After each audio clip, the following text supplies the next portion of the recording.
Friday night in downtown Phoenix, Arizona, D-backs fans making their way in. It's game 2 of a 4-game series with the Florida Marlins in town leading up to Major League Baseball's All-Star Game. All our action in this series presented by our good friends and partners with Blue Bell Ice Cream. We have it all for you tonight on Fox Sports Arizona. Hello there, folks, and welcome back to the ballpark. We will hear from Mark Grace in just a moment. My name is Darren Sutton, and we will hear from Gracie because this year is the year of the first baseman again for the Arizona Diamondbacks. You can look at throwing errors. They are dramatically down across the board for all Diamondbacks infielders, and most importantly, a guy like Mark Reynolds. Is it because he is throwing the ball more effectively? Maybe. Is it because Adam LaRoche is on the other side of the diamond? Quite possibly. We do know this. Mark Grace made life easy for Sean Dunston and Ryan Sandberg for so many years in Chicago, and a guy like Matt Williams here in Arizona. Between 3,000 games between the two of them, they get together, LaRoche and Grace, and talk first base.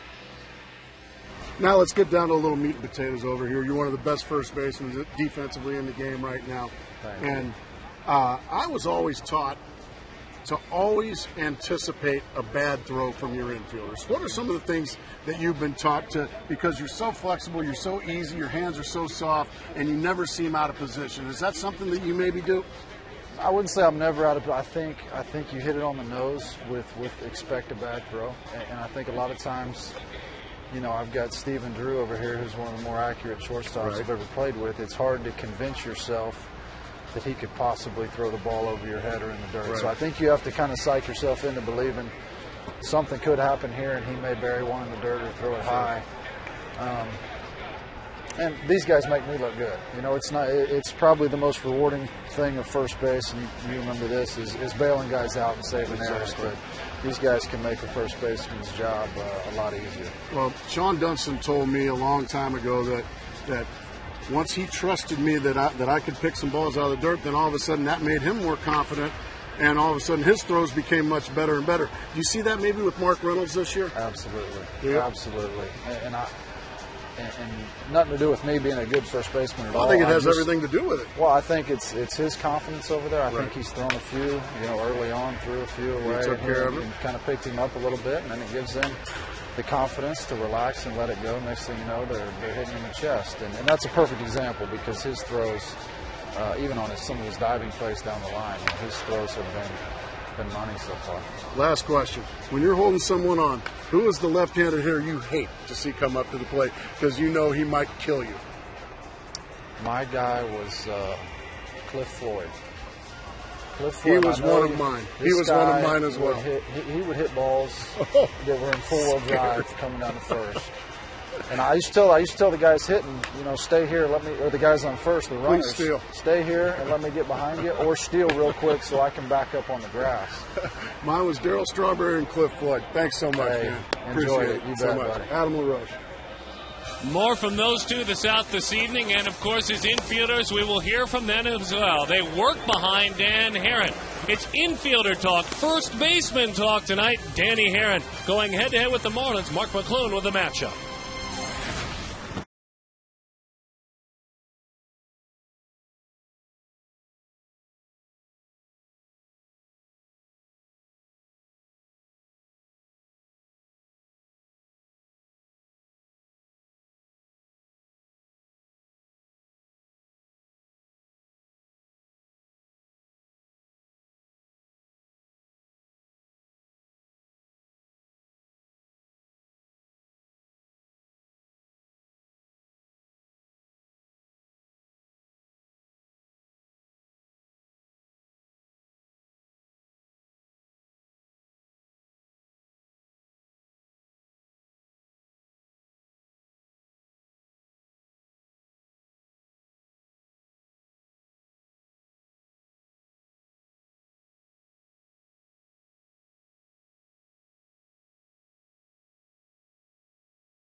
Is brought to you by Gila River Casinos, proud partner of the Diamondbacks. Colorado Tourism. Start planning your Colorado summer adventure today at Colorado.com. Southwest Airlines. Visit Southwest.com. Grab your bag. It is on. Dan Herron on the mound for the Diamondbacks. Carlos Enrique Nolasco on the hill for the Florida Marlins. These Diamondbacks, they were ready last night. Will they be ready for Ricky Nolasco tonight? It's game 2. The Florida Marlins and the Arizona Diamondbacks. All the action next.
Getting ready to go toe-to-toe with the Florida Marlins, who will be aggressive again tonight. That was the preview given out by their skipper, their interim skipper, taking over and piecing things together. Edwin Rodriguez, let's take a look at his lineup. Again, he promised aggression. They were aggressive last night, almost to a fault, though. Dan Ugla, former Diamondback, right in the heart of the lineup. He is rolling right now. Youngster Mike Stanton, I promise you folks, you're going to enjoy seeing him, even though he faces a veteran like Dan Herron. Numbers delivered by the UPS store. 7 wins this year.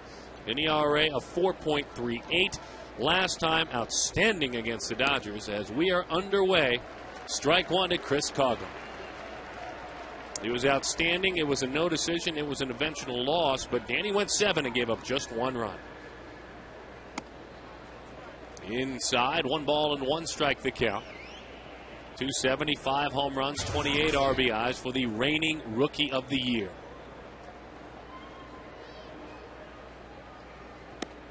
Cut fastball, you bet. He committed. He went around 1-2 the count. Beautiful pitch that time. You said the cut fastball. Coghlan almost screwed himself into the ground. 19th start of the year for Danny. 29-year-old right-hander. He'll be 30 in September. As that one is in. 2 balls and 2 strikes to count. Facing Florida for the 5th time in his career. Only 1 victory. He had to really earn it himself. He went the distance, a shutout, about this time last year. There it is again. Cut fastball. That's strike 3. Threw it right at the left-handed hitter's happy zone, but as Coghlan swung, it disappeared. Let's take a look at the defense working behind Herron. Para, Young, Upton. Defense brought to you by Jaguar. It's Reynolds, Drew, hard-hitting Kelly Johnson at second base. Adam LaRoche is at first. Miguel Montero behind the plate. Good to have a lot of families here tonight coming in from the heat. That's strike 1 to Gabby Sanchez. A lot of heat out there now. Starting to get muggy. I think a monsoon's coming. I think it's near. What do you think? It has turned the corner. It is now real. Line drive. Dan throws the glove up at it, but Gabby Sanchez, well, it's interesting because Sanchez, we were talking about Coughlin winning the Rookie of the Year. Now here's another great rookie in Sanchez right behind him. Right behind him. I think if the season ended today, you'd have to give Gabby Sanchez the Rookie of the Year. He leads rookies in just about every category. And you'd think, well, no, it has to be Jason Hayward. Well, Jason Hayward would have been a good pick till he got hurt. And he's missed the last couple or 3 weeks. Yeah, we were talking about Gabby last night, over 300.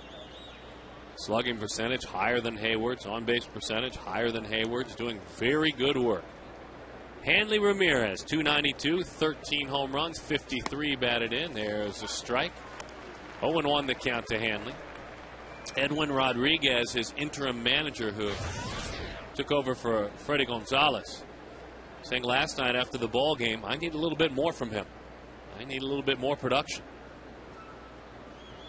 And he didn't say it at all in a critical way. He wasn't at all questioning his effort. That has been questioned in the past. He wasn't questioning that, just saying, look, he's my number 3, number 4 hitter most of the time. He said he's a former batting champion. That's exactly right. He said before the game today, he said, I think he's physically tired, so because of that, I need him mentally strong.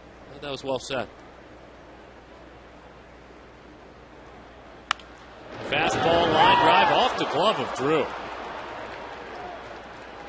Hit hard, but right off the glove of Stephen Drew. Whether it knuckled on him, I don't know. I don't know if that'll be an error or a hit.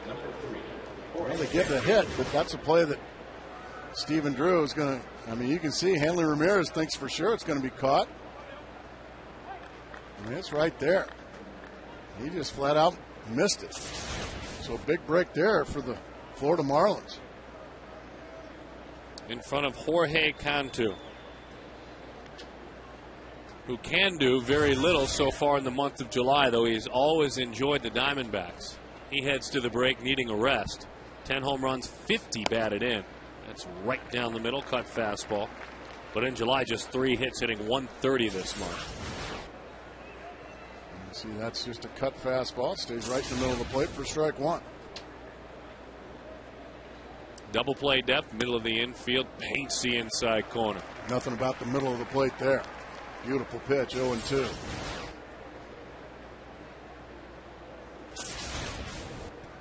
So we went cutter, then straight fastball. 0-2 the count. He shakes off a couple of signs.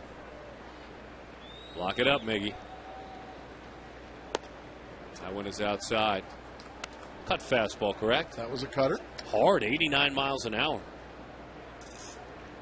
It's cut fastball. Average cut fastball is about 86.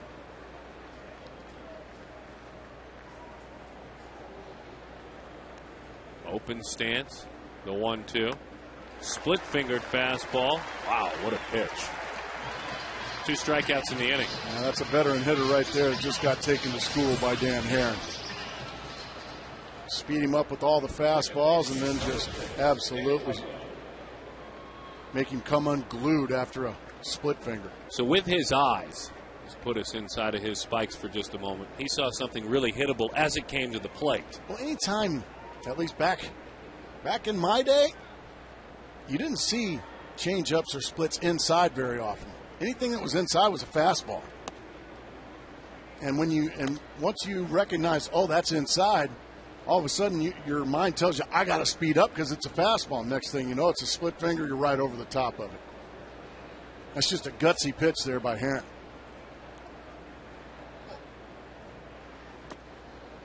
2-0 the count to Dan Uggla. 16 home runs, 49 batted in. And since 06, no second baseman in the game has more home runs than this young man.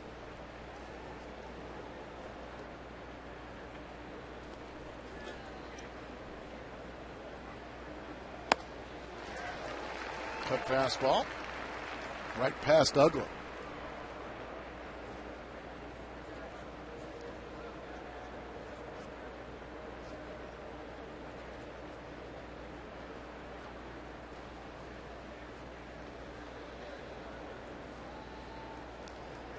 Two and 1 the count. Fastball is high, 3-1. We always speak of Dan's walks or the lack thereof.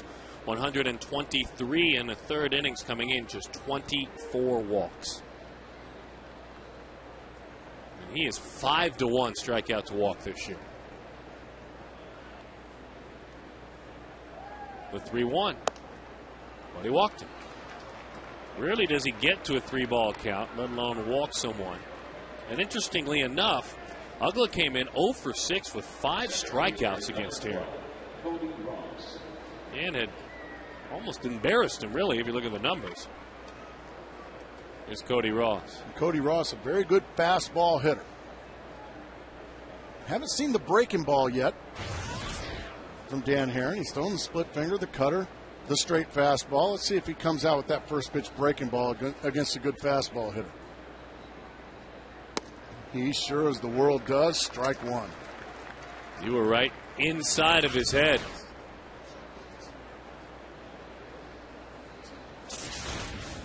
Oh, 0-1 the count. I'm reminded that it's not guesswork up here. Fastball now, even though he loves the fastball, he beats him with it. 0-2 the count. Hey, put that curveball in his mind with the first pitch. Get me over curveball. That's all it was. Now the fastball right in on the fist, but you got to get it there, Darren. You leave that ball in the middle of the plate, it's still going to get pounded, but he located it perfectly. Now it's 0-2. Well, that's a couple of times this inning you've said that. I mean, you were speaking about the pitch to Cantu that struck him out. You leave that splitter hovering over the middle of the plate, it's probably a homer. There's a real good chance of it. So he's a gutsy pitcher. I mean, you have to live dangerously if you're Danny, as that cut fastball is away. 1-2 the count. A couple of starts ago at St. Louis, he went 8 innings, gave up 10 hits, 5 runs, but only 3 were earned. He lost that game 6-5. Like to do it right here. Bases full, bouncing ball. Drew surrounds it. In time for the out. On across to that first sacker. Dan Herron leaves him loaded. Ricky Nolasco. Time for you to clock in.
Sunshine with him, though we didn't need any help here in Arizona, did we?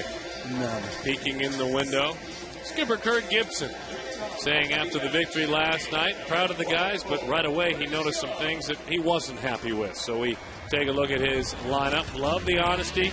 Love enjoying him try to work on changing the culture in that locker room. It's brought to you by Southwest Airlines. You can see Chris Young since Gibby has taken over, what he has done. It's Johnson, Upton, Montero, Reynolds, LaRoche, Drew. Hora is in left field. Dan Herron pitches. And he hits, by the way. Ricky Nolasco, 8-6 with an ERA of about 4.7. 31 starts a season ago, won 13 games. I really like this guy. What do you like about it? His makeup, his stuff. You can see his last outing. his ability to go deep into the ball game. Don't let his numbers this year fool you. This guy is one of the better ones. Oh, what a curveball. Well, he has faced the Diamondbacks twice, and he has two totally separate results. It was back in 2008 that he pitched here in this ballpark, struck out 10, went 7 1/3, and beat him up pretty good. 5-2, he beat Arizona. The 0-2. Fastball, fly ball, got it off the end of the bat. So CY hits it to Cody Ross, his counterpart, and he is retired. Quickly, let's take a look at the Florida Marlins defense with Coughlin, Ross, youngster Mike Stanton in right, Cantu, Ramirez, former Diamondback Ugla, then Sanchez at first. Ronnie Paulino catches. And I should have said when talking about as Kelly Johnson digs in Alaska, he's had 5 overall starts, but his last 2 he has had very mixed results. That's a strike to Kelly. So he beat him up back in August of 08. Then they got him last year. July, he went 6 innings, gave up 7 runs, and Dan Herron shut him out. So this is a rematch of a matchup last year. And we once again can call this gentleman hard-hitting Kelly Johnson. Oh, man, what a night he had last night. 4 hits, 2-run triple. Hard hitting Kelly Johnson. Keep it on. You said it. Well, you said it. I just repeated you. I like it. That's a perfect nickname for him. Bang! Look out, Ricky Nolasco. Beautiful swing. You know, we need more hard-hitting guys like Kelly Johnson around here. And you can see over his last 8 games, as we have a little fun, what he has done. Well, he was player of the month of April, and then he came back to earth a little bit. Now he's back to being hard-hitting Kelly Johnson. We'll hear from Kelly tonight, speaking of his first baseman and how much he bails him out of trouble. Justin Upton takes a fastball that sails inside. It's kind of like, I guess that's the way Foghorn Leghorn would say it. Mm-hmm.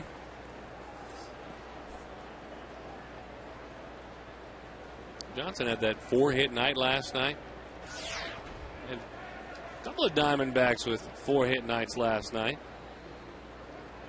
And that was good to see. Gerardo Parra had one as well.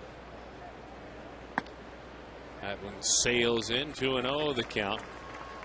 It was the last time the Diamondbacks had done it. You have to go back to 09, end of the season. Chris Young had 4 hits, and Eric Burns had 4 hits when it went over the Cubs. Oh, man, anytime we can talk about Eric Burns, it's always a good telecast. 2-0 the count to Upton. Odd. Fastball low. 3-0 the count to Jay Up. 14 homers, 41 batted in. Hitting below 150 here in the month of July. Struggling a bit. 11 strikeouts in his last 27 at-bats. But has done some good things along the way. A couple of choke and poke RBIs with 2 strikes. 3-1.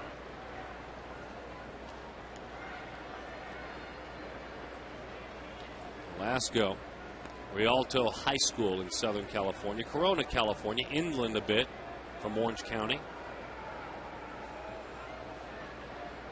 27 years old, been pitching in the big leagues since 2006. So we've been around for a while.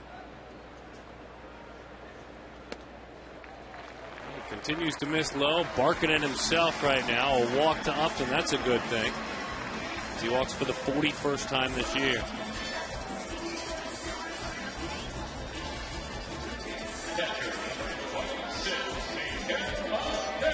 Miggy with some nice numbers in his career.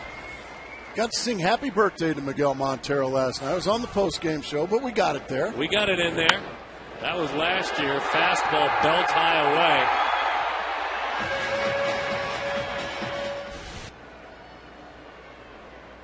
And that was in that outing in which Danny shut him out. His battery mate helped him out. Hitting .370 out front, change up. Well, it turns out we sung happy birthday to him. But it was his birthday Eastern time. His birthday's today. Oh, well, once again, Scott Snyder, fine stage manager up here, just continues his rough year. The 0-1. Good curveball, like he dropped it down the elevator shaft. 0-2. Now that's a curveball. Boy, that starts above the belt, ends up at the shoe tops.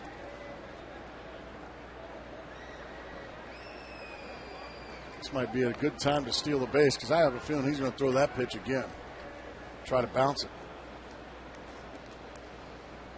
You got Johnson, you've got Upton. Let's watch them. They play behind Upton. Well, he wasted the fastball, and that would have been a good pitch to throw on. Every time a Diamondback hits a home run this season, Fulton Homes donates $150 to the Central Arizona Mountain Rescue Association.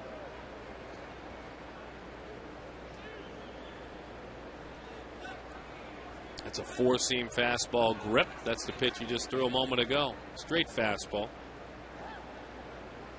But he didn't throw it. He threw the curveball, and it's outside.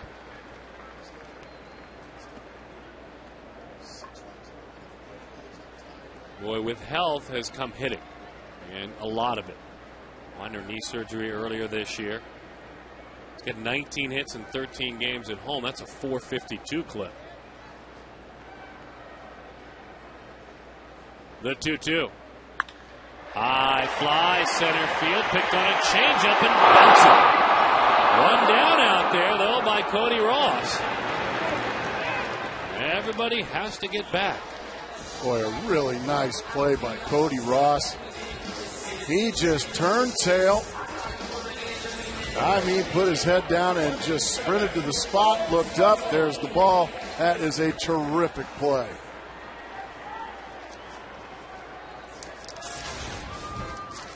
That saved 2 runs.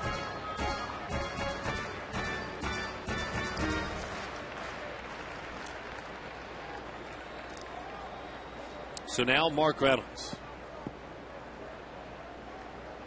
Reynolds 1 for 3 in his career with a couple of strikeouts against Ricky Nolasco.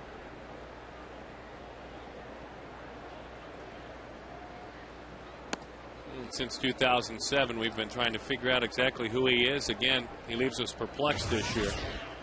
Obviously, he's battling the strikeouts, 116 of them. But Mark, with no one on base, hits 149. 149. With runners on base or in scoring position, 303. I'll take that. Well, that's one reason that a .216 hitter has driven in 55 runs this year. It's not how you hit, it's when you hit. And when the boys are on base, the home runs are just about equal. The 0-1. Off the end of the bat, slow curveball. Lasco covers to the bag. He goes this time. They get it. A single, a walk, and Reynolds leaves him stranded.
July is National Ice Cream Month. Discover Bluebell's newest flavor, Caramel Kettle Crunch, and pop some in your mouth.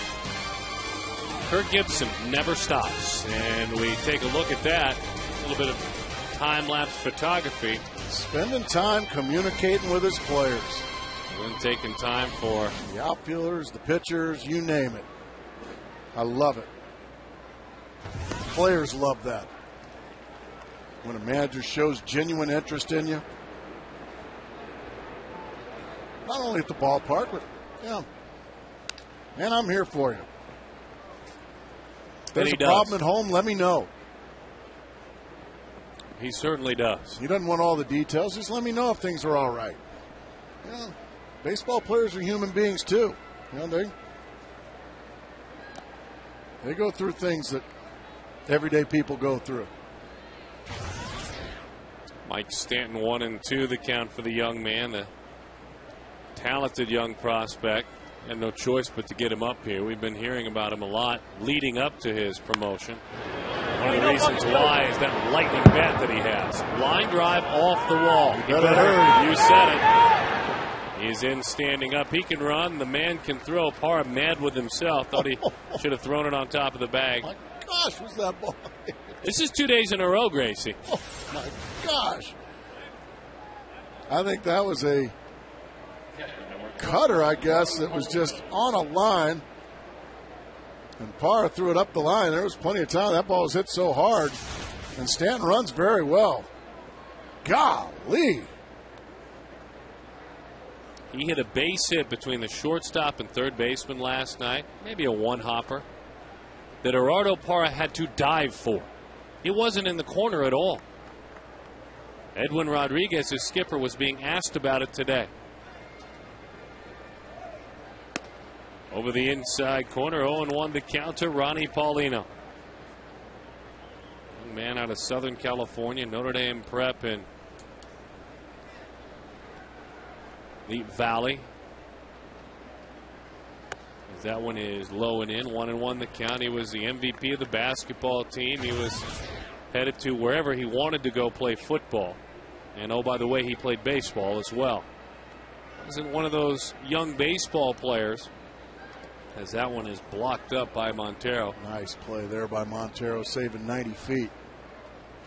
Stanton Gracie wasn't, and folks, a guy who played baseball year-round, played in showcases and traveled town to town. He played all sports. He's an athlete. Old school. Yeah, he's a real athlete. But he's going to be quite a baseball player. I mean, Darren, you're a little bit younger than me. Was baseball a year-round sport? Or, when I was in high school, it was it was seasonal. There was basketball season, there was baseball season, football. You weren't playing baseball during football season or anything like that. Well, the only thing I can remember in Southern California, you were in the same area, Tustin High School. There were once a week on Saturdays, major league teams would sponsor what they called scout teams, and you were able to pick from those. Well, here's some football here. Hey! Look out! Killing his own bullpen. Bouncing ball. Paulino will not move the runner up. Non-productive out there for Ronnie Paulino. He ran through a fence. Absolutely. A major league fence. Well, I think the other part of it, he was fearless. He just wanted to climb the wall. Trying to make the catch. That's exactly right. Exactly. And I'm gonna remind him tomorrow before the game, don't try that at Wrigley Field. No, probably not a good are idea. Bricks. I don't think he could even knock over bricks. They've got the chalk outline, by the way. Do they have the Leo Nunez? Yes. That was Leo Nunez that went sprawling. Fanny over tea kettle. He's quite a ways back from that cage. I can't say a blame. It's actually... the only reason I'm laughing is because he's okay. Right. If he wasn't okay, it wouldn't be funny. He's actually sitting up in what was the old redhead section. He's in the seats with the fans. Oh, that's a big boy coming at you. The 1-1. Little nubber off the end of the bat. Ricky is 4 for 29 this year. Struck out 11 times, so striking out less than half the time. Again, Which makes you semi-dangerous as a pitcher. That's exactly right. You make someone make a play. That's all you ask. The man who's pitching against him can hit a little bit.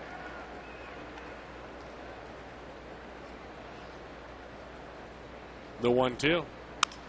Off the end of the bat, LaRoche, first baseman, is over to make the play for the out. Come out to Chase Field for singles night, Friday, July 23rd. Mingle with Valley Singles. That's me. At a mixer in the Miller Lite Diamond Club and watch the D-backs take on the San Francisco Giants. For tickets, call 602-462-4794 or visit dbackstalk.com/singles. So there's a couple single folks right there. Date night at the ballpark. Bring a date to the ballpark. It's a great place to bring, maybe for a first date, don't you think? Oh, absolutely. In the event you're talking about. We lead the league in love. Perfect place to bring a date. Yeah. I mean, everything you need right here. Major League ball game, food, beverages. Sense of community. Absolutely. And there's no uncomfortable silence. No. Like a first date. You know, you just talk about the ball game. The 1-1. And, you know, the female can check out all the handsome ball players in their uniforms, you know, give them something to do. And the men can keep score. That's exactly right. And go get food. And do what they're told. 1-2 the count. Well, that's married night at the ballpark. That's a good point. A strike right down the middle. I forgot about that. Coughlin. Come on out, all you singles. Come have fun at the yard.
We go from a 60s style t-shirt to our big 80s week. Of course, 80s night. Tomorrow night, iconic saying of the 80s. A, B, C, or D. 36929. Where's the beef? I pity the fool. What you talking about, Willis? You look marvelous. Which one is your favorite? Very good stuff.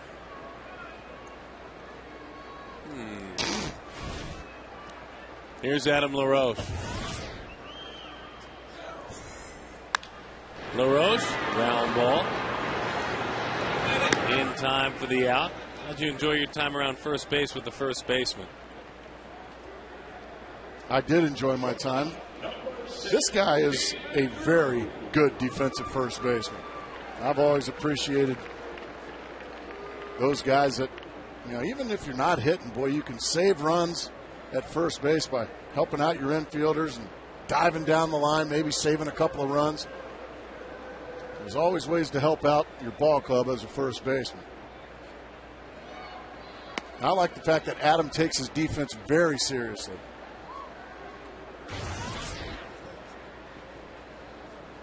Oh, and 1 the count. Stephen Drew appreciates it, certainly.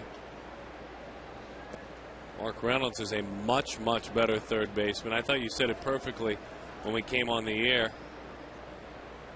When LaRoche was saying, well, he's become more confident. You basically said it's because of you. And he's worked. Stephen, base hit right field. You know what? Let's listen to Kelly Johnson as Johnson talks about the defense of Adam LaRoche and how much it means to Kelly and all of his infielders. Listen up. Go over there and you got to make perfect throws just for him to catch it. And he's easily the best first baseman I've ever played with from Kansas. And, you know, it's just a guy like that just brings a lot of us down day to day. And it would just be nice if, you know, we could find somebody that could really, you know, catch the ball every once in a while. Really, and you'll notice who's sitting right next to him. That's why we get the serious answer like that. That's classic. I was looking at your face because you hadn't heard that. No, I hadn't. I was like, wow, he's burying him. And then he said, once he said best defensive first baseman from Kansas, I was like, well, okay. I think I know where he's going. They've been together a while now. Yeah, they spent time together in Atlanta.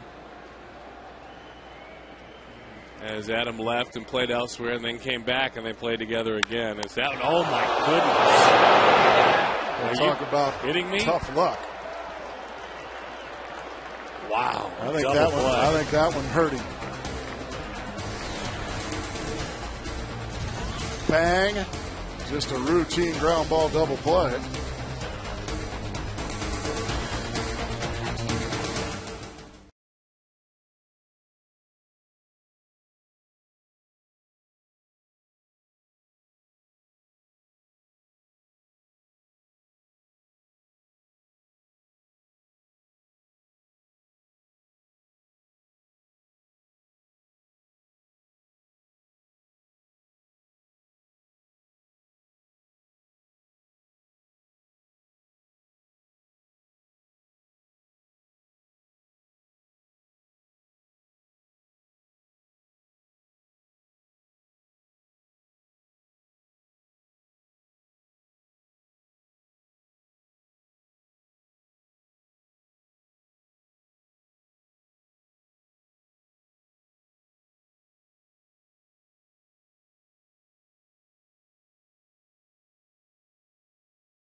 Doing, and this is doing it.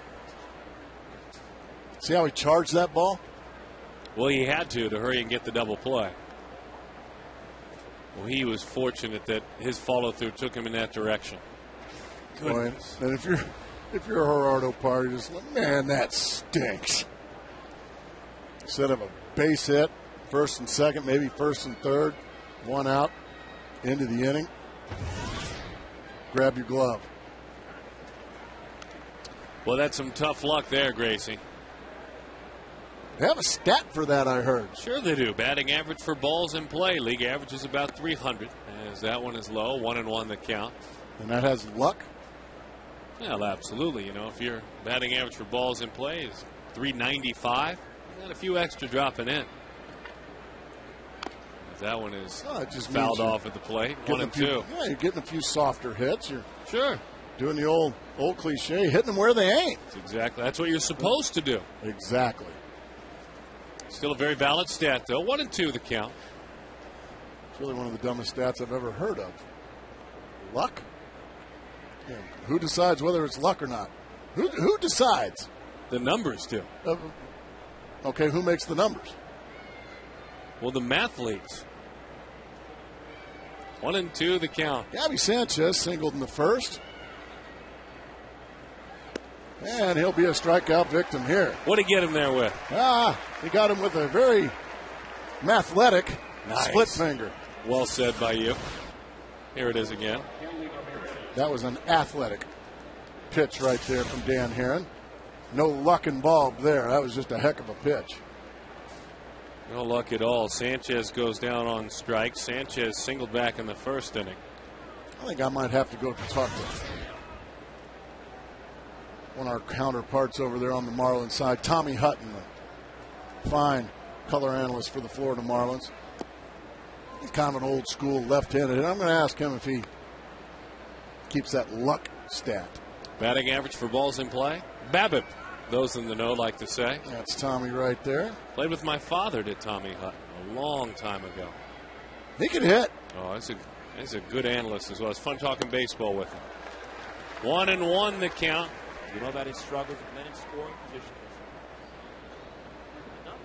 Tommy's been down there on the Marlins side for a long, long time.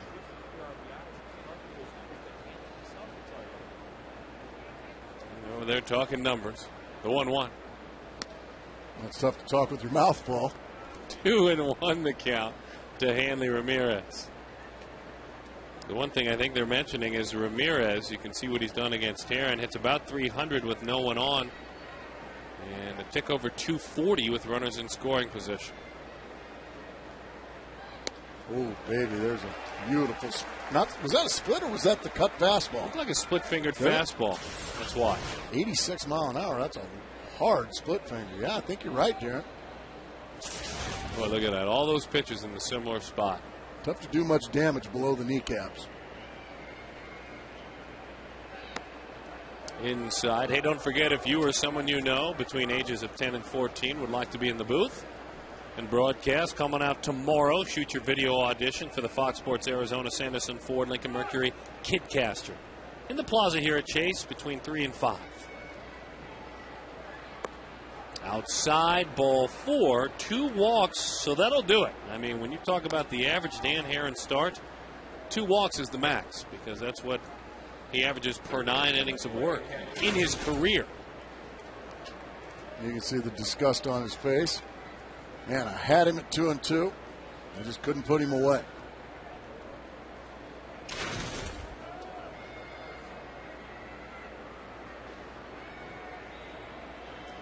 Jorge Cantu struck out back in the first inning. Cut fastball over the outside. Strike 1.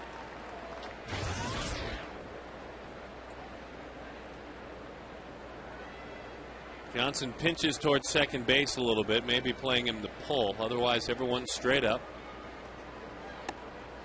Just missed him. Fortunately, that didn't graze the pants of Jorge Cantu, or that'd be another base runner. That's the bad thing about all these loose-fitting pants these days. Easy to get hit by a pitch now with those pajamas on. Drives him back to the bag. Ramirez with 16 stolen bases, so a real threat. And he's done a nice job this year, something he battled in the past. He was below league average stolen bases against. This year, 13 stolen bases, 7 thrown out, so that's 35%. There he goes. Hit on the line. Drew has it get on by him all the way to third, a hit and run. And pushing the envelope a bit, manager Edwin Rodriguez. Looked like a cutter away. That's exactly what it was, but it stayed up in the zone. Runner going, great jump. Stephen Drew couldn't make the play. And here in the top of the third with 1 out, Florida Marlins cooking up a brew. Both of these managers speaking a lot of the same language with regard to their team's focus heading into the break. Kirk Gibson saying yesterday, I know some of my guys are tired. I'm going to push them and play them, though. I want to see what they're made of. Now, any of them are welcome to come speak with me and ask for a day off. I'm going to play them. I'm going to play them right into the break. Well, I don't know many players That's trouble. Drew races back. Young races in. It is trouble. It's a run. And Dan Uggla, who can battle the strikeout on occasion, is rewarded for putting it in play. An RBI. And the Marlins lead it 1-0. Isn't it amazing when you put the ball in play, good things happen. Another pitch stays up. Right off the end of the bat it goes. Out there in the middle of nowhere. And the Florida Marlins strike first. Cantu out there at second. So it was a walk to Ramirez, a hit and run that got just past Stephen Drew. And then off the end of the bat, Texas leaking an RBI. Big swing. Angry fastball there from Dan Heron. You talk about the rewards you get if you can avert the strikeout with runners on. Uggla now 9 for his last 15 with runners in scoring position. The 0-1. Hot shot, foul ball. Now he's got him. 0-2. You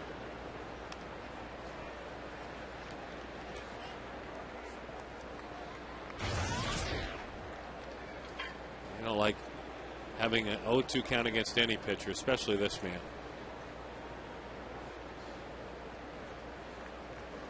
Edwin Rodriguez praising Heron for his successes, his options, his pitches. Look out, bat goes flying, ball goes rolling. But I like that. He's battling. He's doing anything he can to stay alive and possibly get a mistake. Throw the bat at the ball if you have to. Why not?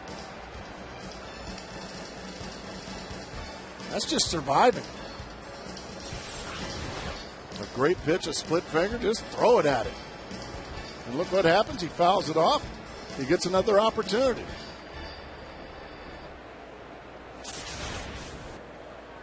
Joe Espada, third base coach, helped to reel it back in. 0-2 the count. So you were saying it was a tough splitter. What does he throw now? Fights it off. Look what happens. They're going to send him on down all the way to third. Aggressive base running again. Almost a similar approach of throwing the bat at the baseball. That looked like a cutter. And it's a base hit and another RBI. By staying alive, threw the bat at the ball. Very next pitch, a mistake. And now it's 2-0 Marlins. Man, that's good stuff. Uggla goes all the way to third.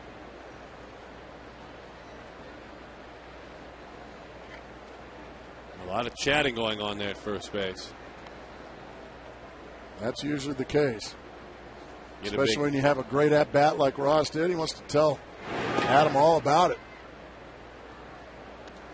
Trust me, Joe West will be in the middle of that too.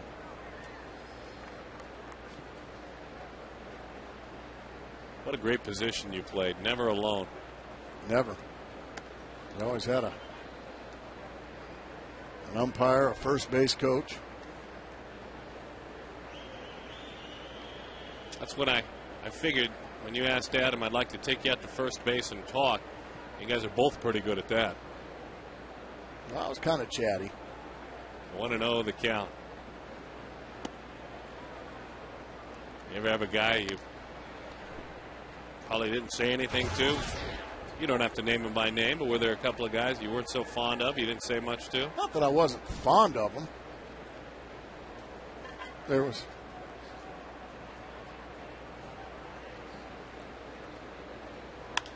Stanton pops it up. Upton coming on down. Uggla tags. Nice job of hitting the cutoff man by Justin Upton. Remember Glenn Davis? Certainly remember. Big slugging first baseman. Big slugging first base for the Houston Astros. I played against Glenn for probably 4 or 5 years. And he was either holding me on or I was holding him on over the years. Never a word. Not one. Not a hello or a hi or I'm Mark. Nice to meet you, Glenn. Never. Not once. Wow. Not once. Paulino rolls it. Heron snags it.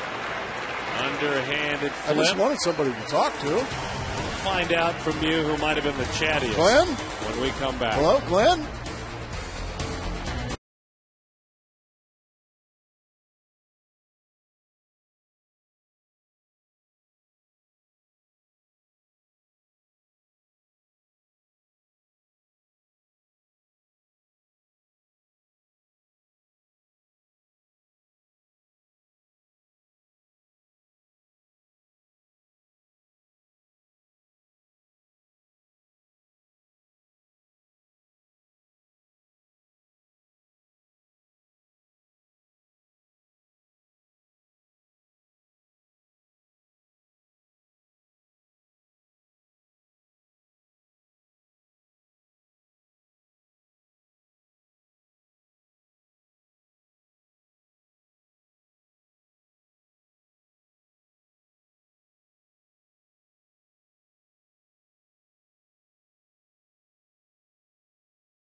Wow, glad you asked. Find out and learn how you can play right near here at Chase Field by going to the interactive kiosk near Section 111 during Arizona Diamondback regular season home games. I give up on Kachinko. I'm done. I'm done. I tell you what. I'm sorry, Kachinko. Gila River Casino, folks. I am sorry. Look at how it backs up right there. Yeah. The family walking behind it. That is where we will sit when we call the game from out there at the Kachinko kiosk. Oh, man. It is one of the better spots, one of the better reads. Yeah, that's a terrible read. Gila River Casinos, Kachinko, strike one to Dan Heron. There it is. Still there, even though I'm terrible at reading for it. 0-1 the count. Curveball misses outside. Danny, 20 of 49, 6 doubles, a homer, hitting .408, 7 RBIs. And look at the pitch count difference between these two. 2-1 the count.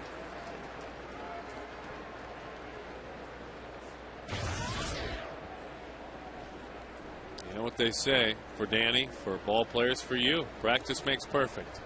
The 2-1. Fouls it to the right side, towards the seats, racing, and he ran out of room.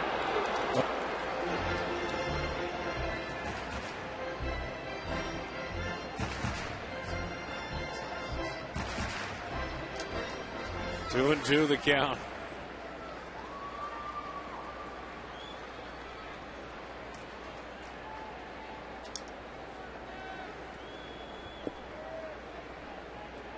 Velasco wheels and deals. Breaking ball, Heron. Tied at the grass there and throws in time for the out. The third baseman, Cantu. Darren, are you traveling this summer? All summer long. Attaboy. Well, take the D-backs with you. Subscribe to Fox Sports Arizona's coverage of Diamondbacks baseball on MLB.tv. Every game live or on demand on your computer. MLB.tv. Baseball everywhere. Love it. Was that a little better? That's absolutely. I just can't get the Kachinko. It's a great read, and it's a great application for your laptop. Use it all the time. Watch games before traveling east. Watch these West Coast games. You can put 4 games on at one time. Can you? No, you bet. 0-1 to count, Chris Young. So when you and the wife and kids are in the family truckster this summer, you can just take the D-backs with you. Think you hate it now. What are you driving? The 0-1. Curveball is high. 1-1 the count. Oh, Metallic P. They're really nice tents.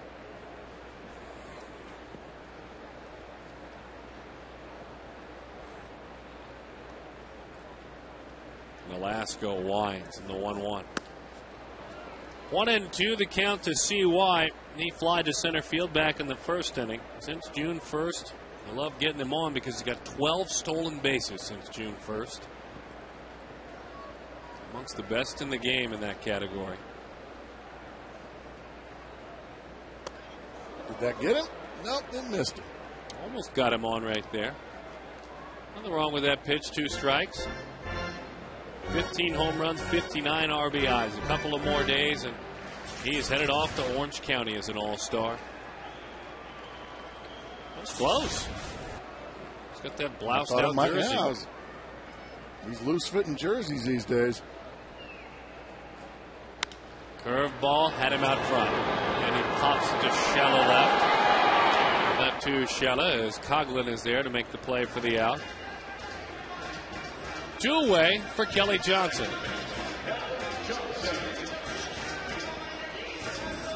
Jack in the Box invites you to think outside of the box. Hosting the 1968 All-Star Game, the Astrodome in Houston, Texas. The first game indoors. The 8th wonder of the world. This date in 1968. What, do you like the Dome? I'm a little bit biased only because my father played there for a season and a half. So my answer is yes. Good teams. Yes. I mean, a great Houston team. For me, anyway. In the end, it wasn't much of a ballpark, though.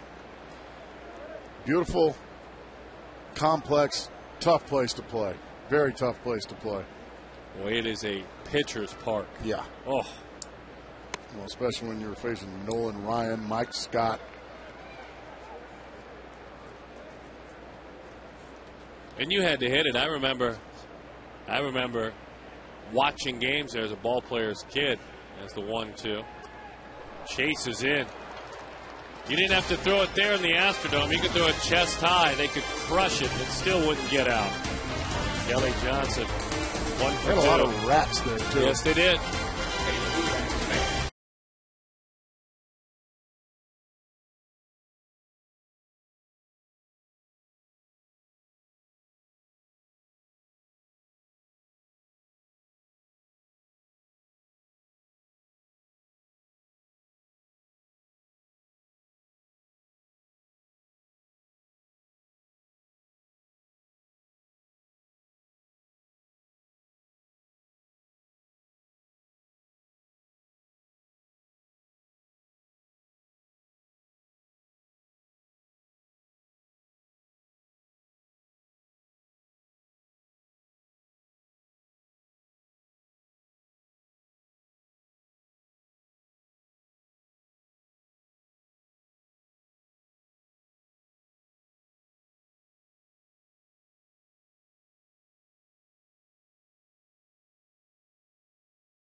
Be back at the ballpark with us.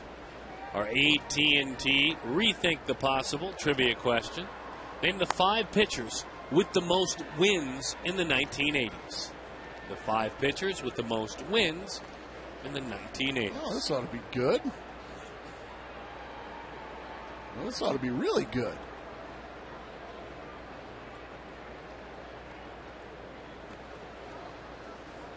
Jack Morris. Steve Carlton. I quit. 0-1 the count to the How can pitcher. Steve Carlton not be on there? I think his career started to come to an end in about 86 and 7. That's the only reason why. That's my guess. Ground ball to short. That's Stephen Drew. And in time for the out.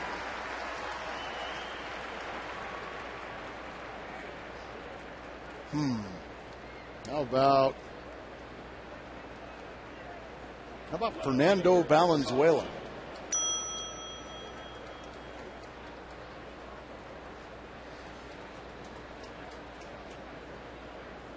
How about Brett Saberhagen? Chris Coughlin back at the top of the order. He is 0 for 2 with a strikeout swinging and a strikeout looking. Tried to get a call at time. Didn't get it, so hopped around in the batter's box. We saw that last night. Stephen Drew didn't get timeout. Like, let me get ready. Rob Drake saying, well, just let me know. All right. Dan Herron not letting him get ready. Sometimes you might get plunked. You keep stepping out on a guy.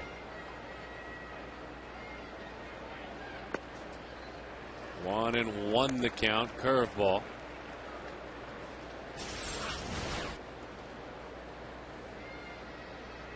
He didn't get it that time.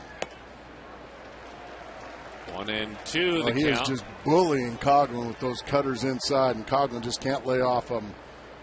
Those balls are 1.5 feet inside, and he just cannot lay off of them. Time? Okay.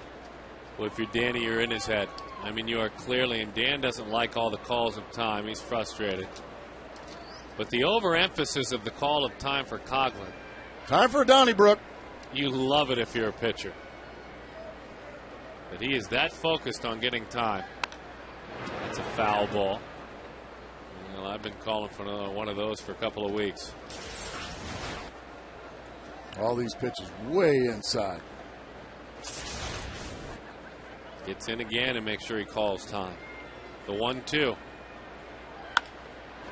Into left field, a split-fingered fastball. He got it. Now that time, the youngster outfoxed the veteran. Finally got him to do something away, and he just flipped it out. That's just great hitting right there.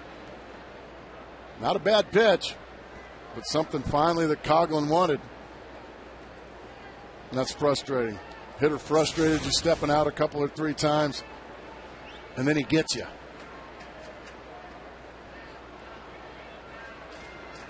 Gabby Sanchez rolls that cut fastball foul. Going back to the trivia question, how about Bob Welch? And he won 27 one year. Victory for the computer. No. I'm on the screensaver right now, my friend. Watch out, your nose is growing. No. I mean, I don't get hints from my statistician, Kurt Zacher. How about Rick Sutcliffe?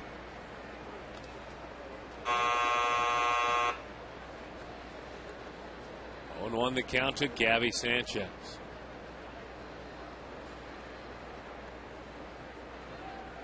Dave Steeb was a great 80s pitcher. Dave Steeb. 1-1 the count. Oh, I remember how good Dave Steeb was up in Toronto. Oh, man. One of the best breaking balls ever. Hard slider. Runner goes, hit and run. I have no idea how he managed to make contact, but he did. That's just get off me baseball, but that's a great job of protecting the base runner. Dave Steeb, he was a recoiler, wasn't he? Mm-hmm. Sanchez 1 for 2, has 12 multi-hit games in his last 27 games. Fly ball left out front. Run distance, but he pulls it. Well, I guess, as we see this one again. Just got out in front of it a shade. As you said, it was home run distance. Could it be the hard-throwing ace for so many years who acquired an ace today as the president of a ball club, as Sanchez goes down on strikes. Could it be Nolan Ryan? No. All right. By the way, Nolan and his squad pulled off a shocker today. Yeah, they did. How about that? Cliff Lee. Cliff Lee.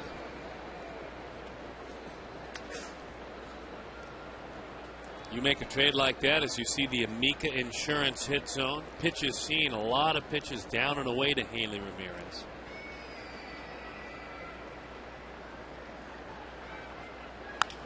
Bouncing ball, Stephen Drew. Going the short way in time for the out, so we didn't get them all. Who was the other winningest pitcher in the 1980s? Come on out to the ball yard. You may just get a foul ball. Ah, there we go, Mom.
In the 1980s, our AT&T trivia question. Very good question, actually. Boy, Jack Morris ran away. Charlie Huff. We missed Charlie Huff, Darren. Can you believe that? Strike one to Justin Upton. Jack Morris. Far and away. You got it. There you are. Velasco, 39 pitches. Number 40 comes home to Upton. And it's a beautiful slow curveball. No balls and 2 strikes to count.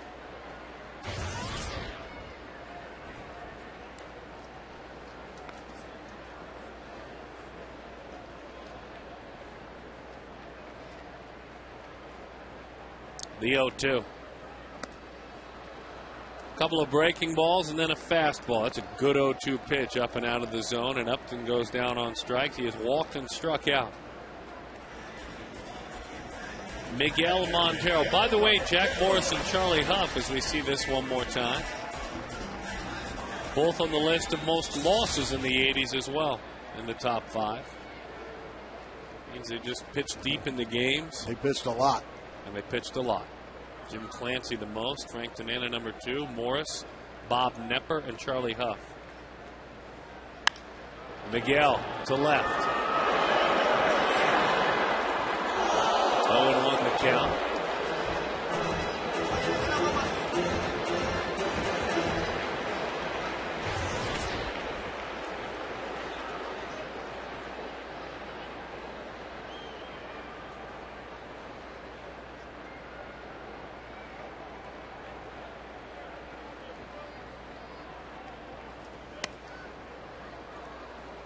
One and one the count.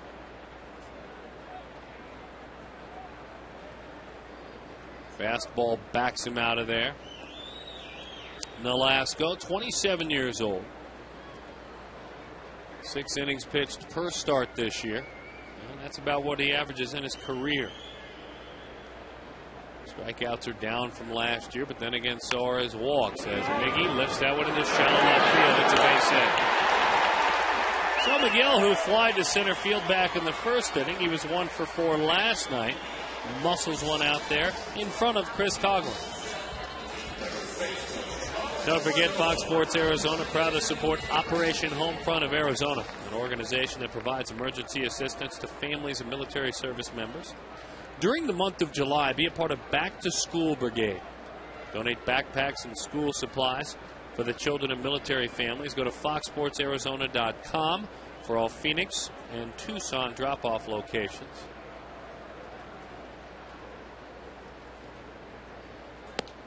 Check out after the All-Star break. We'll put on the website here over the next few days. I'll be stopping by with some tickets and T-shirts and goodies at 1 or 2 of the locations. So hop online and check that out. Be up over the next couple of days. I love that. That is a great idea. The 0-1. 0-2 the count. I got 2 high fastballs just blown right by him. Mark's got to get that ball down in the zone a little more. That's a little too tall for him.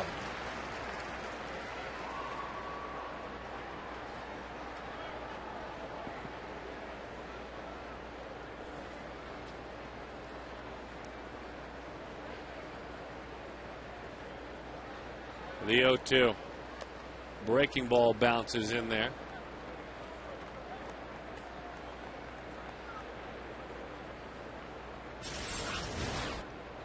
Nice job of laying off a good breaking ball there from Nolasco. Good 0-2 breaking ball.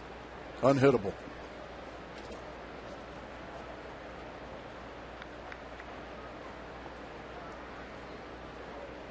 One and 2 the count. His first baseman, Adam LaRoche, waits on deck. Just got a piece of that one. Well, Nolasco knows he got away with a hanging breaking ball right there. That is not where he wanted it. Yikes. His reaction is, boy, I got lucky there. We're talking about Reynolds in the open, his improved defense, and how LaRoche has helped. Mark, between 08 and 09, had 27 throwing errors between those 2 seasons. He's got 2 this year. Pretty amazing. There you have it. That man's a big reason, Adam LaRoche. Mark battling now. Just able to nick a few foul. And even though this ball's right down Broadway,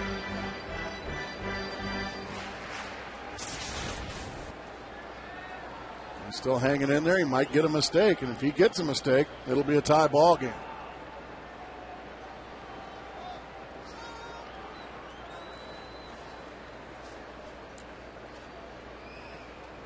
The 1-2. Got him with a fastball there. He beat him, hung around for a bit. We were speaking of his defense and the way his first baseman has been able to immensely help his defense. He speaks to Adam LaRoche. It's just get in the area over there. He's the best I've ever played with, and it's just almost takes a lot off your mind. You don't have to be perfect. You can just throw it anywhere in the general area except for over his head, and you got a pretty good chance of picking you up. Our Geico quote: 2 outs for the man he is speaking of, Adam LaRoche, of course, defensively. Does that mean a lot to you, first baseman, to hear that? Oh, you love hearing that from your infielders. And honestly, all you have to do is bounce a couple or 3 over there, and if the first baseman takes care of it, next thing you know, now they're throwing with confidence.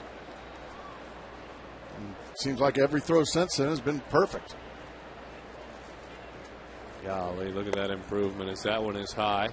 1-1 the count. I remember telling Tony Womack, if you're going to miss me down. I can help you in the dirt. I can't help you in the 12th row, because Woody Harrelson and Wesley Snipes made a movie about that subject. The 1-1. Breaking ball, did he? He did not go around.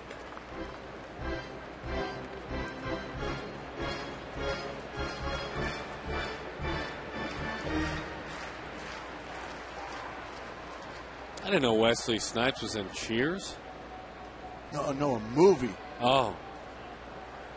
Natural Born Killers? That's the one. 2-1 the count. Line drive. What a pretty piece of hitting. Montero, catcher and all, hoofs and puffs on around to third. Well, LaRoche, he can put a pretty pass in the baseball. He'll swing and miss, but when he drives it that way, the other way. He just goes down and just laces it into left center field. Cody Ross gets over and cuts it off nicely, but once again, Diamondbacks with some opportunities here, looking for a big 2-out hit. Stephen Drew's already got one base hit tonight. See if he can get the Diamondbacks a little closer, maybe even give them the lead with a long ball. Only 4 long balls for Stephen Drew this year. 5 for his last 7 against Nolasco. 5 for his last 7. As that one is away. With 2 doubles, a triple, and a long ball. He is 9 for 17 in his career against him. How about one right now? How about a 4-bagger?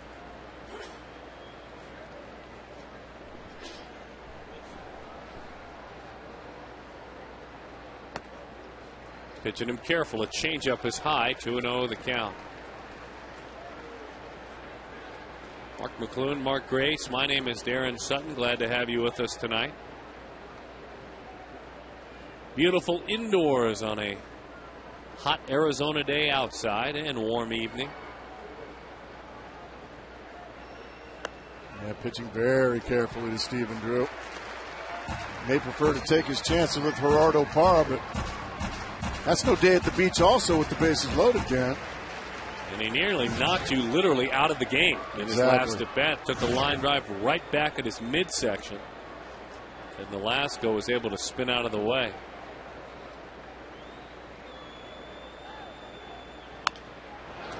Green. 3-1. Well, he beat him badly on 3-0 there. Surprised him with a fastball.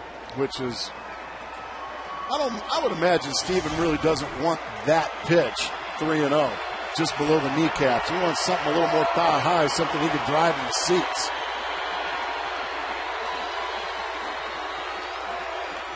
Crowd with a rumble, the 3-1, had him out front, doing the changeup. Is there room? Paulino, did he hold on? He did not. No, he did not. I think it hit the screen. I think. Tried to make a basket catch right around the belt by the time he got over there.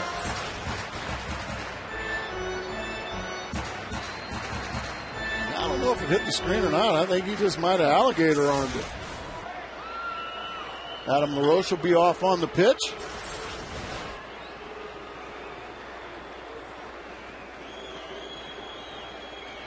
It hits the screen, of course. You can't make a play. It's a dead ball.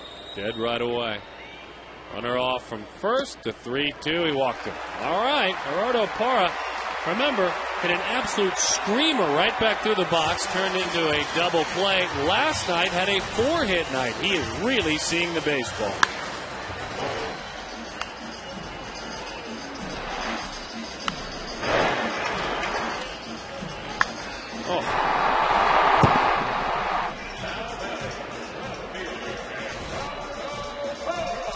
Parra 8 for 20 in the month of July, a 400 clip.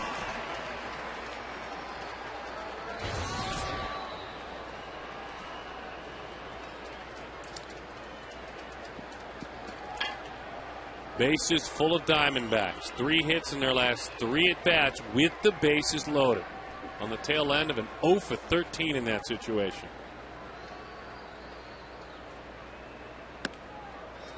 Ooh, boy, tough call there for Gerardo Parra.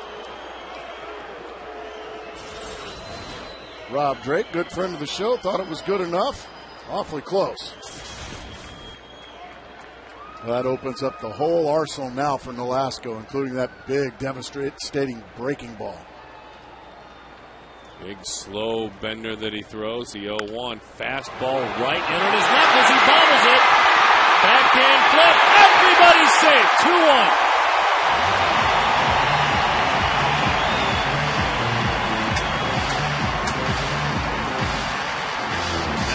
baseball. He knows it. Missed it.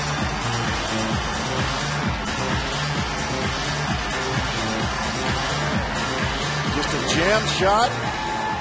And Nolasco just can't come up with it. Stephen Drew not sliding. Just ahead of that's a good call by Angel Hernandez. But once that ball gets past, by not sliding, just ahead. So the Diamondbacks get a big break. That goes as a hit for Stephen Drew. Real. I'm sorry, for Gerardo Parra. Holy Moses. Wow. I wish this guy was scorekeeping when I was playing. Dan Herron takes a breaking ball for strike one. I'd have got about 100 more hits. Love certainly the run and love the break that was given to them by Nolasco. But every single pitcher in the major leagues, the minor leagues, and in high school needs to make a play on that comebacker. My son's 9. He better make that play.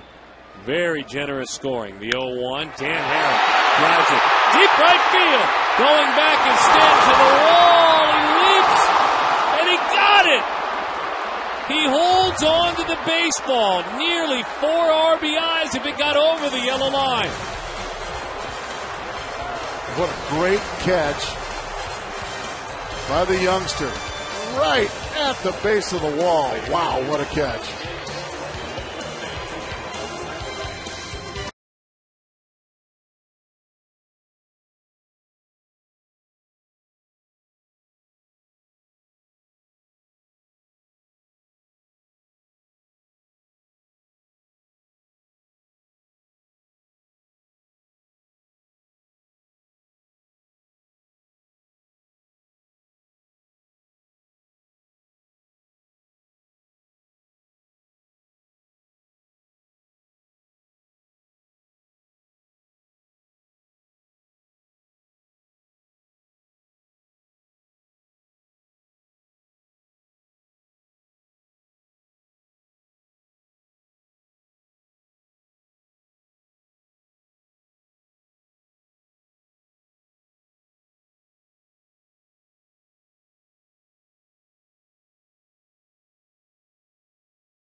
Stanton, he didn't even have to jump.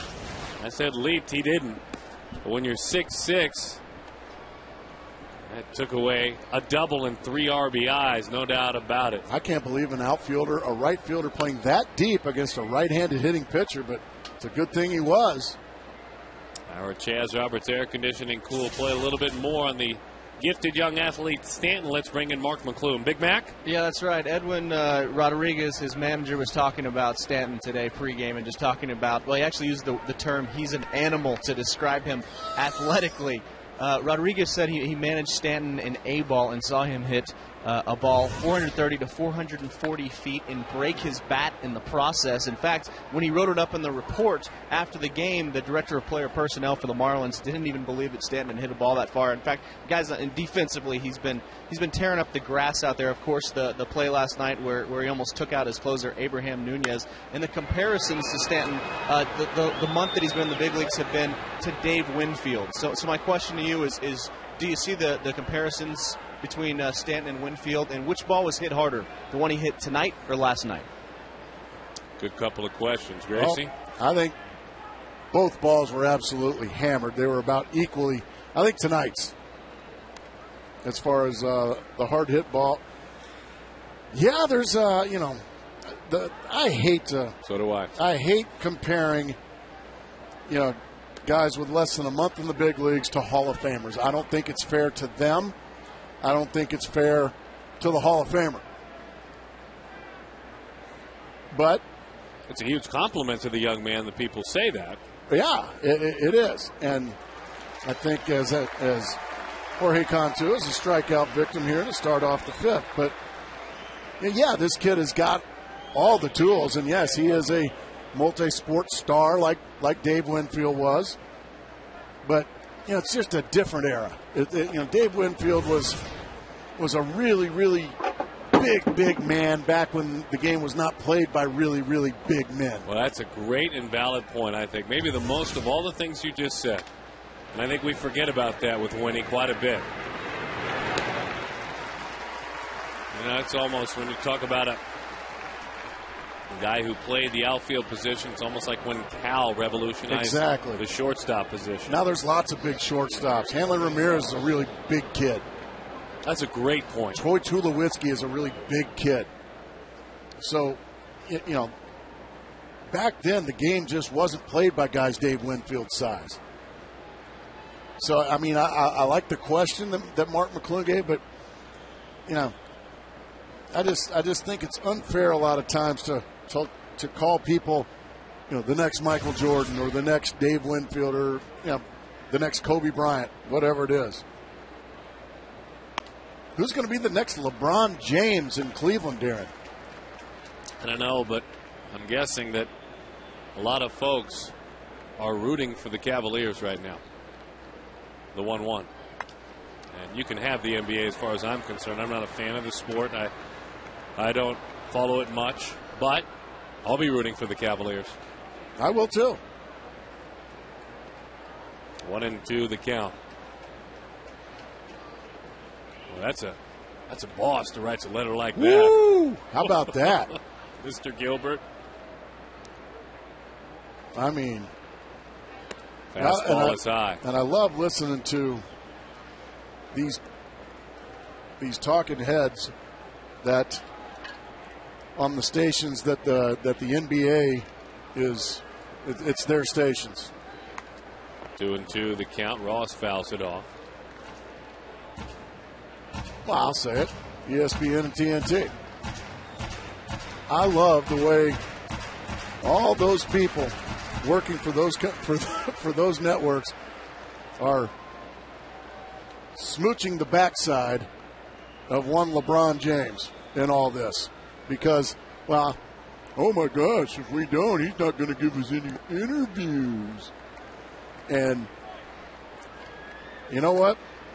I got no problem with that owner coming out, because it sounds to me, for him to be that scathing, he must have been told by LeBron James that I'm coming back. That's my point. And I think he got the shuck put on him. And he was none too pleased. And I like the fact that he's representative of the city of Cleveland and Cavaliers fans. Okay? Everybody in Miami's happy. And a lot of people in the NBA are happy or whatever, and LeBron's happy. And good for LeBron. And he has the right to be free. He worked to be free as that one's popped up. I think you need to hold an hour TV press conference and tell everybody that you're staying here for a while. You're not going anywhere, Darren Sutton. You're not going to Miami. Now you know I like baseball, folks.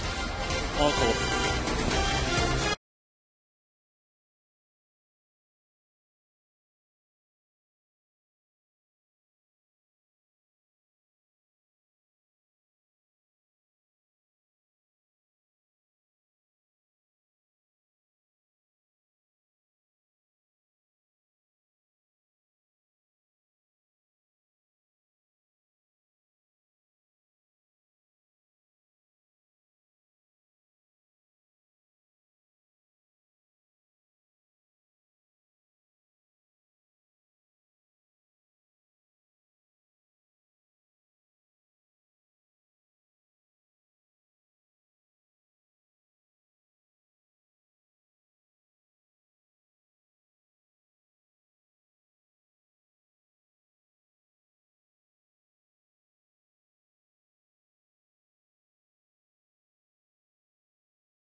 biggest stars go head-to-head in this summer's biggest event. It's the Major League Baseball All-Star Game next Tuesday from Anaheim, Orange County, California at 5 o'clock, only on Fox.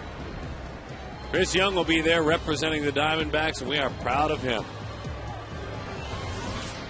As he digs in, takes the pitch away. 1-0 the count. Last couple of seasons heading into the break, look at the difference. The RBIs, the home runs, stolen bases, of course the batting average.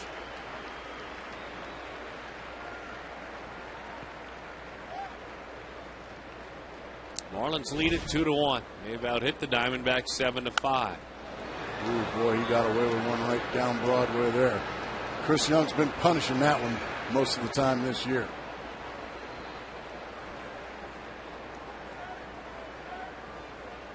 White Sox number 16 pick back in 01 out of Beller High School in Houston, Texas, Young.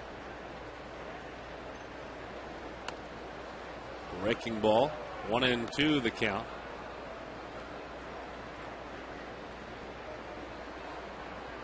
He was traded on December of 05. Javier Vasquez and some cash went to the White Sox. Chris and Orlando Hernandez and Luis Vizcaíno came here to the Diamondbacks. Chris is still here. Hops that one up to the right side. Play is made on the first base side by Sanchez. We haven't seen much of this year from Young. We saw it a lot last year. Yeah, Nolasco got away with another one right in the middle of the plate. I think he thought he fouled it back. I think you're right. Kelly Johnson. As we dig him into the box. Kelly flied to center, flied to left. Loads up that back leg and takes a fastball away. No surprise when you take a look at the Amica Insurance hit zone. He is pounded away.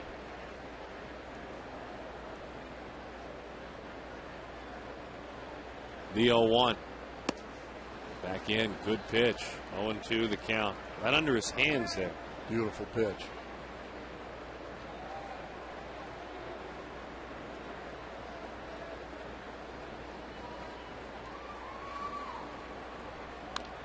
Just got a piece of it. Compensation pick of the Braves back in 2000, Kelly Johnson. Westwood High School in Austin, Texas. The Braves lost Jose Hernandez. They got an extra pick. They used it pretty well on this man. Boy, chases in the dirt that time. And Kelly is a strikeout victim.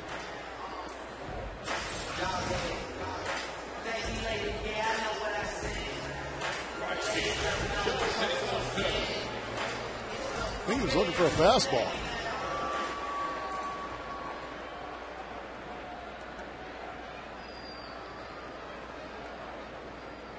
Justin Upton walked, struck out, went soft, and then a fastball up above the belt to get a swing and miss for the strikeout. This is how he got him last time. Starts him off with a breaking ball, strike one. 14 home runs, 41 runs batted in.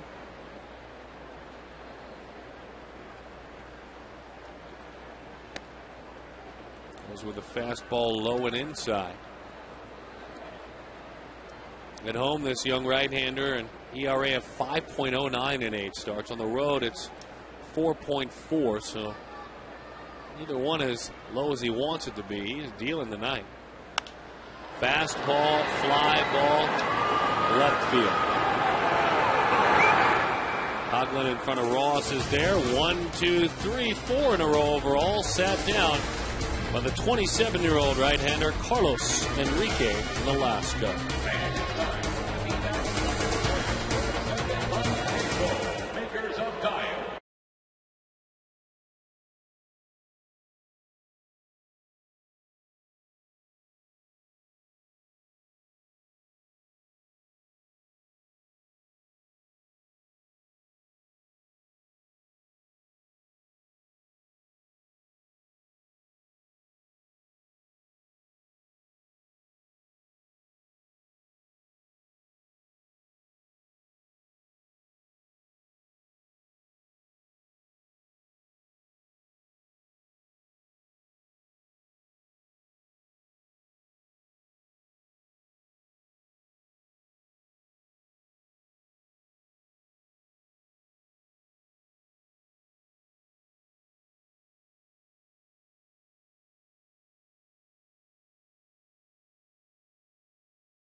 go.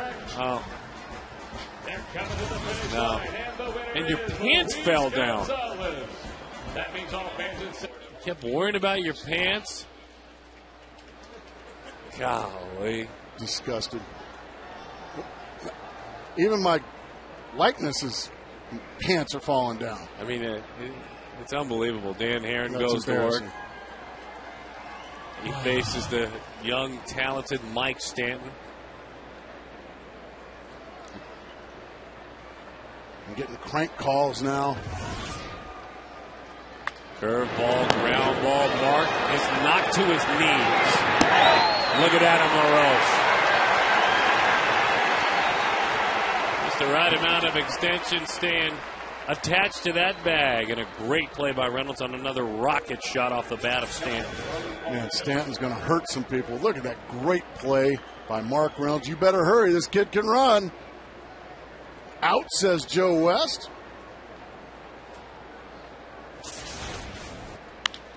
Another hard hit ground ball. Or try somebody else, Marlins. In time for the out. Here's Ricky Nolasco.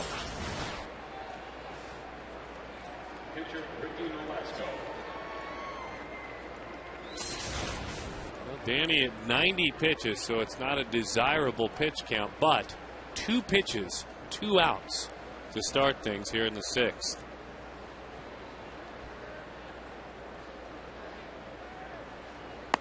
Ricky taking all the way. The hitter's approached by the pitcher. West high-speed internet, high-speed pitch. 95 and 93 miles an hour as that one is away. 4 pitches in the inning so far for Danny. Nolasco popped up to first, grounded out to short.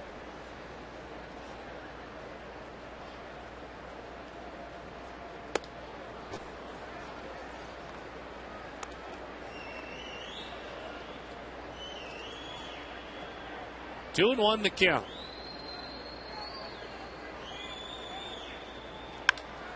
Fly ball sends Young back. A 6-pitch inning for the right-hander, Dan Herron.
Is all about relaxation. You know, that the 9th inning with the bases loaded and down by a run, the best thing a hitter can do is relax. Playing the infield is no different. When you're out there and it's a crucial situation, or if it's just a regular ground ball, the idea is to catch the ball, create some movement, and throw the ball where you're supposed to throw it. If you can relax and do that all at the same time, because you have confidence that the guy over there, if it's a little bit haywire, is going to glove it for you, makes you a better player. That makes all the sense in the world. That was you to him. I mean, that was the role you played in allowing him to have confidence out there. As we talk about Adam LaRoche, Gracie and he brought us on the air tonight. And I thank you for Giving some love to the first sackers tonight. Why not? You know, the numbers really back it up, as we mentioned, the cut down. As Miggy drives it into the corner, that one goes, and it's a foul ball. And the numbers show the defenders out there really cut down on their throwing errors.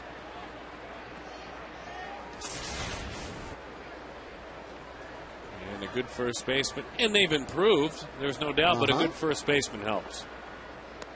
Curveball is in there, 0-2 the count. He's had a heck of a curveball tonight.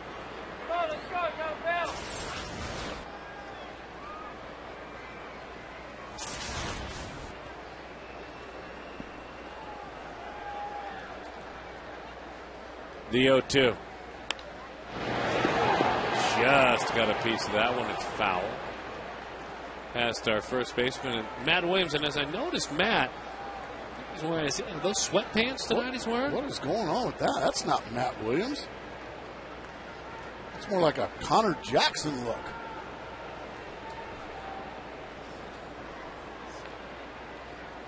That's terrible for Matt Williams. He doesn't wear stuff like that. What's going on? Miggy swings over the top of it. Strikeout turns into an out. So Miguel Montero singled, flied out, and struck out. I'm going to have to call Matt's beautiful wife, Erica, and find out what's going on. I tell you, I think, he's taken such good care of himself this year. Those pants, those were snug in spring training. That's how much weight he's dropped. Well, being 20 games under will do that to you. Yes. Make you lose your appetite.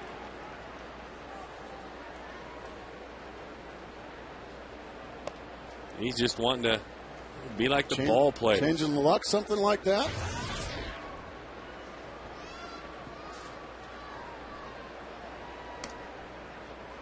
I think he's going to get an earful from you. Oh, trust me. 1-1 the count. I know he ain't going out like that. We don't need to change any luck from last night. Yeah, that was a good ball game.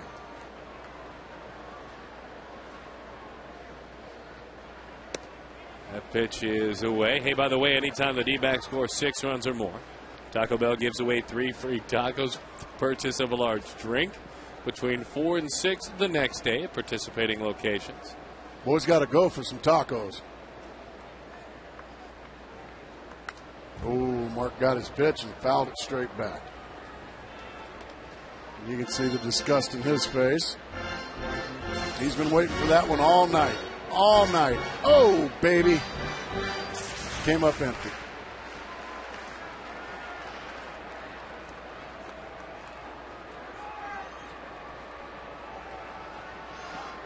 Two and 2 the count. Nolasco. Fastball fouled off up above us.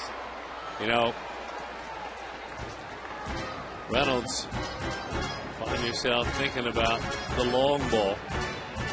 He's got 19 of them this year. 12 of his 19 have come at home. It's 247 at home with 12 homers on the road, just 182 with 7 homers. The 2-2. Got him with the fastball. Reynolds goes down on strikes. You're getting on Matty's pants, and I think in the truck we've uncovered why there might be a little bad blood. I don't know if it's the pants or a little bit of an issue last night between you two. Yeah, get out of my space, Matt Williams. And that's not it. That's not all either. Oh, hey! So we're not quite sure. Got a kick in the fanny. There may be some poison in your words because of last night. Tell you what, I saw that man kick a lot of fanny in his day. 0-1 the count. Big Marine didn't mess around on the baseball field. One of my favorite all-time teammates right there. The 0-1 to Adam. Fastball up and in. 1-1 the count. He's really doing a good job with these Diamondbacks. And sure, I know it doesn't show in the record. but I've been around him a lot this year. I've watched him with some of the young guys. I've watched him with Mark Reynolds especially, and the strides that Mark has made defensively. Boy, Nolasco really throwing the ball well right now.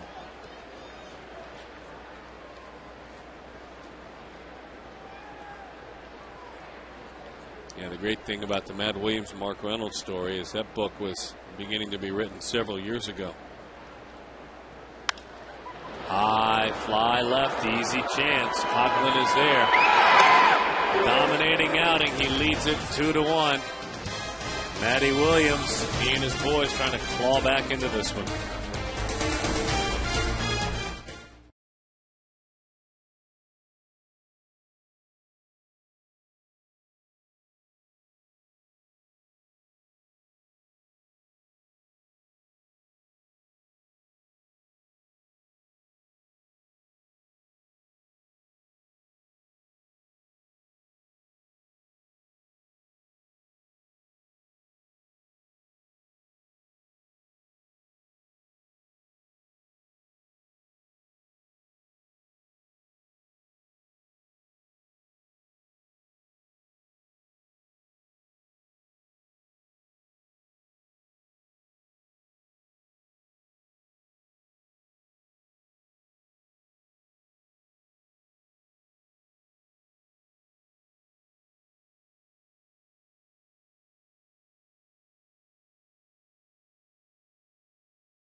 Is number 20 on Saturday, August 7th during a pregame ceremony.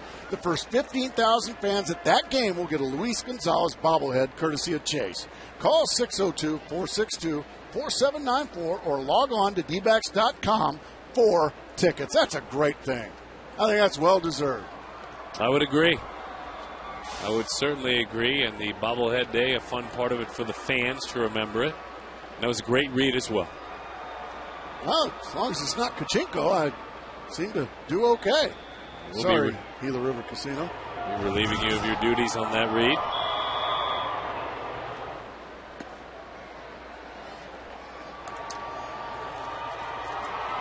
Dan Herron needs a little help. Needs a little help offensively. That's that bullpen phone rings. He's throwing another beautiful ball game and getting nothing to show for it. Right now on the wrong end of a 2-1 ball game.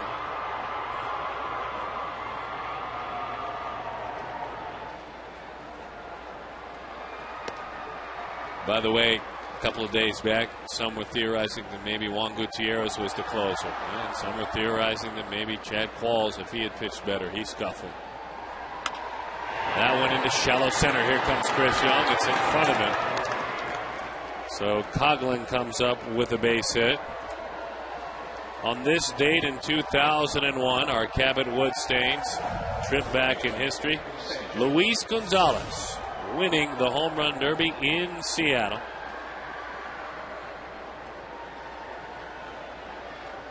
What a year it turned out to be. Jeff Matusas. And he beat Sammy Sosa. Yes, he did. Attaboy Gonzo. Pitch out, nothing doing there to Gabby Sanchez. Also on this date, 2002, the All-Star game was tied after 11 innings. Finley and Torrey got together in that one, the last non-loss in the National League since 1996. 1-1 the count. I like talking about that. National League's going to win for sure this year. I love that. I love that optimism. Behind starter Josh Johnson. I was a big fan of the last non-loss. Well, you were there. I was there.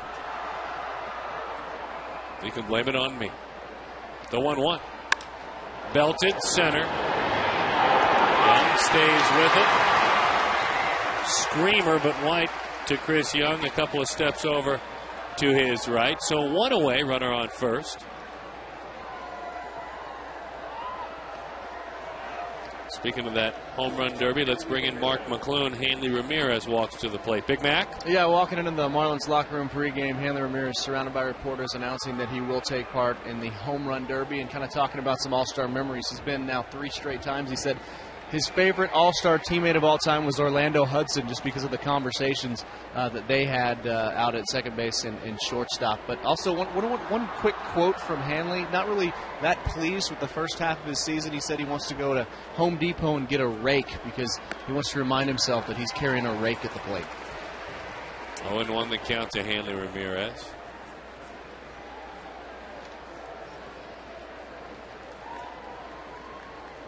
Well, he isn't raking like he wants to do. Still, 292, 13 home runs, 53 RBIs. His manager before the game, as we mentioned, though, did say he needs more. 0-2 the count.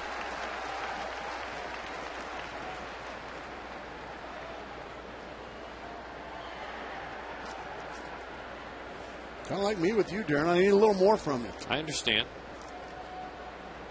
I like you, I respect it, but I just need a little more. You're having a good year, but I need greatness. 0-2 the count. Oh, that was slick right there. Did you see that? That's called the right arm sneak. That was big leg on his part.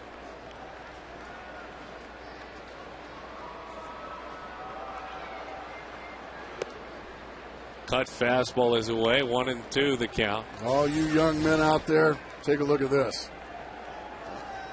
Oh, and then pull hard. Bang. There you go. That's how you do it. That's how you do it. Just look how happy that made her right there. The 1-2. Date night at the ballpark. We lead the league in love. Well, the National League.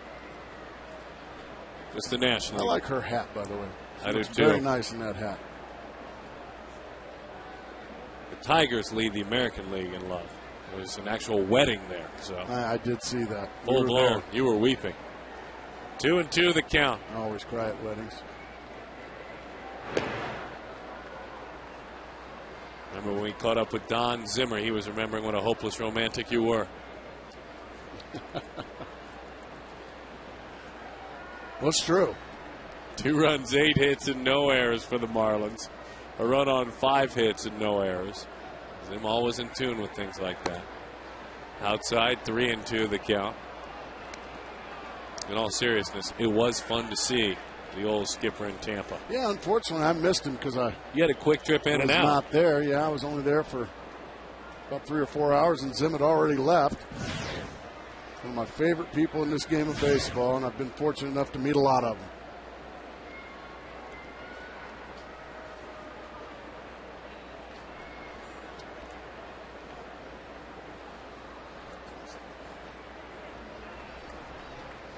They want to talk about it. You want to be sure, and I don't blame them.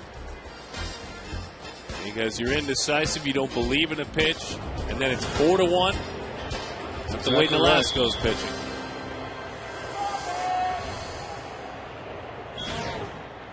...106 pitches for Heron. Through 121 last time out.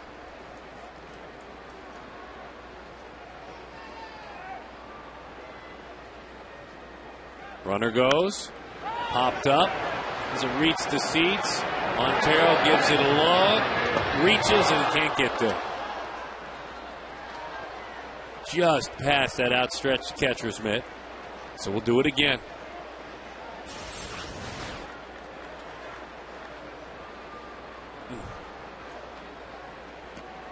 Scatter, folks. Everybody's okay. Runner was going. Again, you think? Oh, I think so. Trying to stay out of a double play, absolutely. You've got a former batting title winner. And put your trust in him. Send that runner. I like it. Here he goes. Here it comes. Fastball fouled off. Up the ladder a bit. Now, this is a high fastball. He was able to catch up with it. Scrape it foul. So one more time, he was clearly looking for something else. Singled, walked, and scored. Grounded back to the pitcher. Runner has been off every time. Runner goes, pitch. Fly ball right. Upton going back. To the wall, he's got room. He's going to take a shot at first just in case. And back with a slide is Coughlin safely. 2 outs. Well, it was almost a 4-1 ball game. Justin kind of holding his shoulder like he might have thrown his shoulder out of socket or something. He's got a great arm, we know that. He let that one fly. He's kind of holding his shoulder a little bit. Coughlin back safely. Justin will be just fine.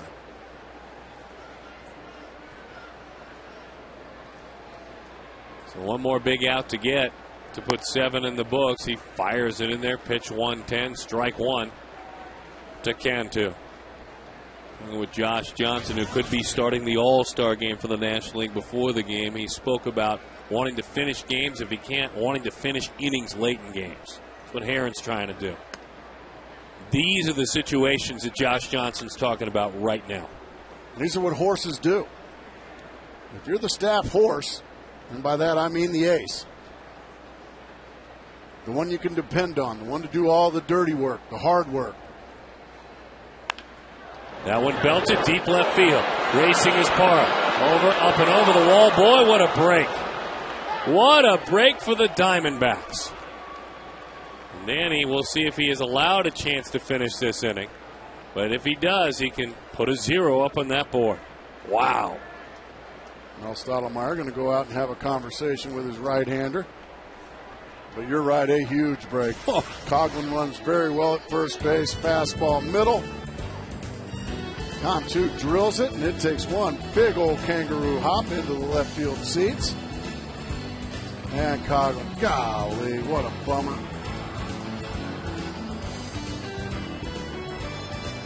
And Darren, now if that was fan interference ground rule double, the umpires could have said the run scores. But if the ball bounds over the fence like that, it is an automatic ground rule double. And no matter if the runner was going or not, or if it was Carl Lewis on the base pass, the runner has to stay at third base. Clearly would have scored easily. Remember that for the rest of the evening. Working Uggla right over the outside corner with a cut fastball.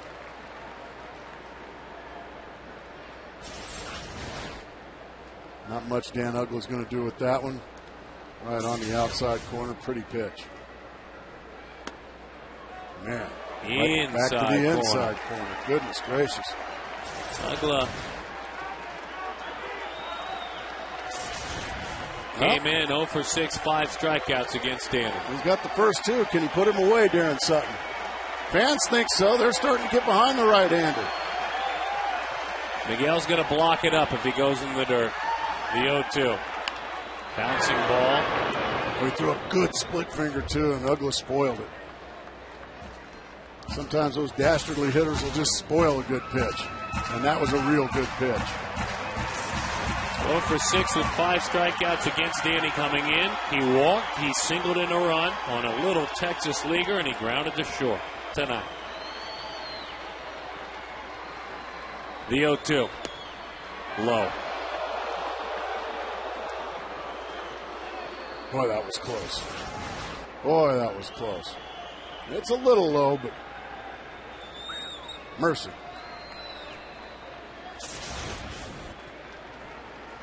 '29-year-old right-hander with pitch number 117. The 1-2. Broke his bat, ground ball. Herron can't get there. Reynolds barehanded. Oh, that time.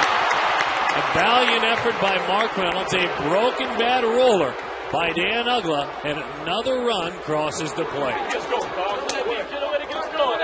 And that's another time tonight that Ugly is rewarded for not swinging and missing. Dan Herron, watch, he falls off to the first base side. That does not allow him to get to that ball, and Ugly runs well. Great effort there by Mark Reynolds. Just nothing you can do. And that's going to be all for Dan Herron. Great effort. What a tough way to leave the ball game for him. But another great effort from number 15 as Kirk Gibson takes the ball. Hopefully a round of applause for the ace.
In this game tonight, let's take a look at State Farm out of town scoreboard. Texas Rangers probably fighting off that momentum, and they are proud to have Cliff Lee as he was brought on board. Strasburg very good in beating San Francisco. Atlanta 4, New York 2. Aaron was good tonight. We speak about Juan Gutierrez on for the 31st time this year, and we talk about Lee joining Texas just for the sake of discussion this evening. 2 Yankee scouts, 2 Angel scouts, a Cardinal scout, a Mets scout, and 3 other scouts represented watching Dan Herron pitch for the Diamondbacks tonight, just for the sake of discussion. And he is starting to be mentioned more and more in rumors. Is it window shopping? It might be.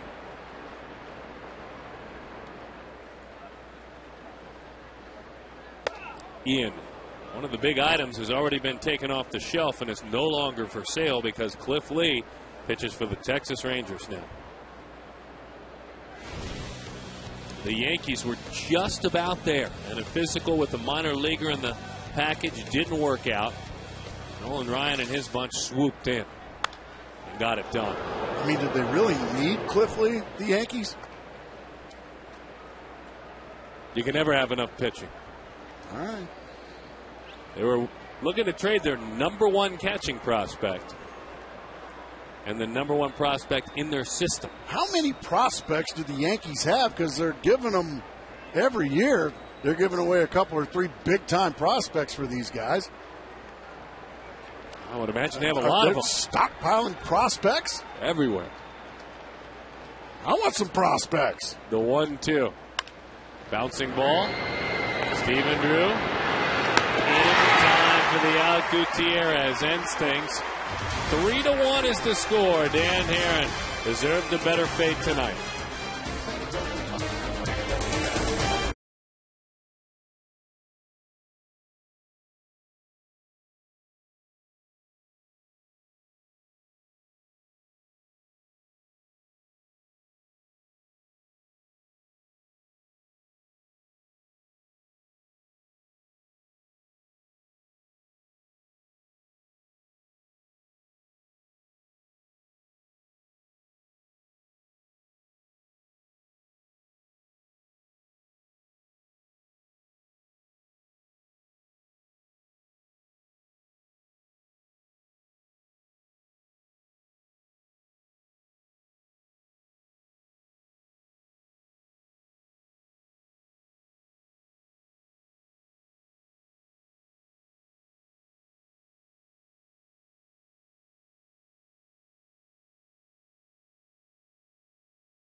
Quest D-backs live. Last night at this time, it was 10-4, lots of hits, lots of runs. Tonight, your favorite. Brad, do you forget I was a pitcher? I love these types of games. Pitchers never giving in, hitters battling. I think we're in for an exciting finish. And as we send it back to the booth, a reminder that Mark Grace's bobblehead guy, or whatever they call him, has lost once again. Too bad. We'll send it back to you guys. Did you see how he snuck in? That with was the a move big there? league right-handed move by Joe Borowski. Brad didn't even see it coming. That was, I'll tell you what, it's tough to get much better than that fella in the stands. That was big league. Pretty slick. Let's hope it The was. only thing Joe's got to do, he's got to give that tug inward. You know, pull him inward a little bit there. Let's hope that was a rally squeeze by that gentleman to his lady down below. Because the Diamondbacks need something to get them going. Nolasco, I'm not overlooking him. You tip your cap. He's been fabulous tonight. Agreed. He has pounded lefties in. He has had a constant mix of soft stuff when he needs to. When I say in, folks, he's not hitting folks.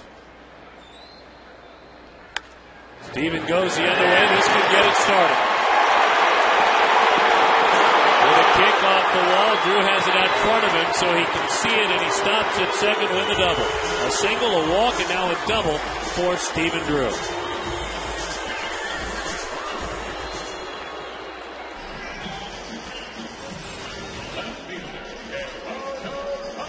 Boy, that's just a beautiful job of swatting it the other way, just inside the line.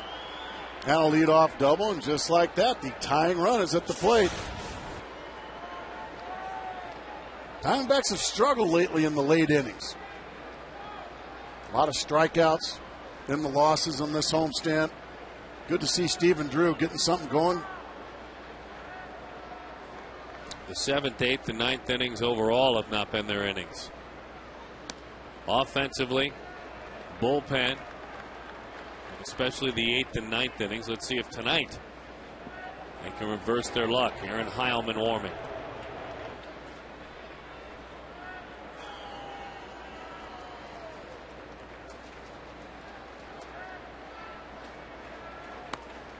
In 2-0 the count to Parra.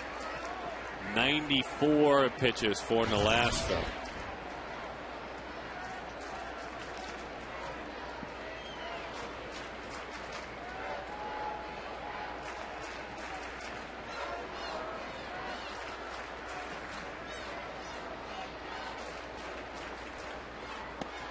Nice job not being overly aggressive by Parra. Abreu waits on deck. I agree. Very disciplined right there by Gerardo Parra. A lot of times you want to come out of your shoes when you're the tying run on a 2-0 pitch.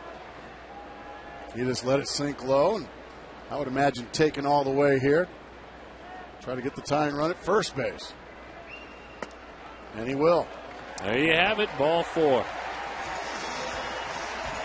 Want to remind everyone, check out FoxSportsArizona.com for exclusive coverage of your favorite teams.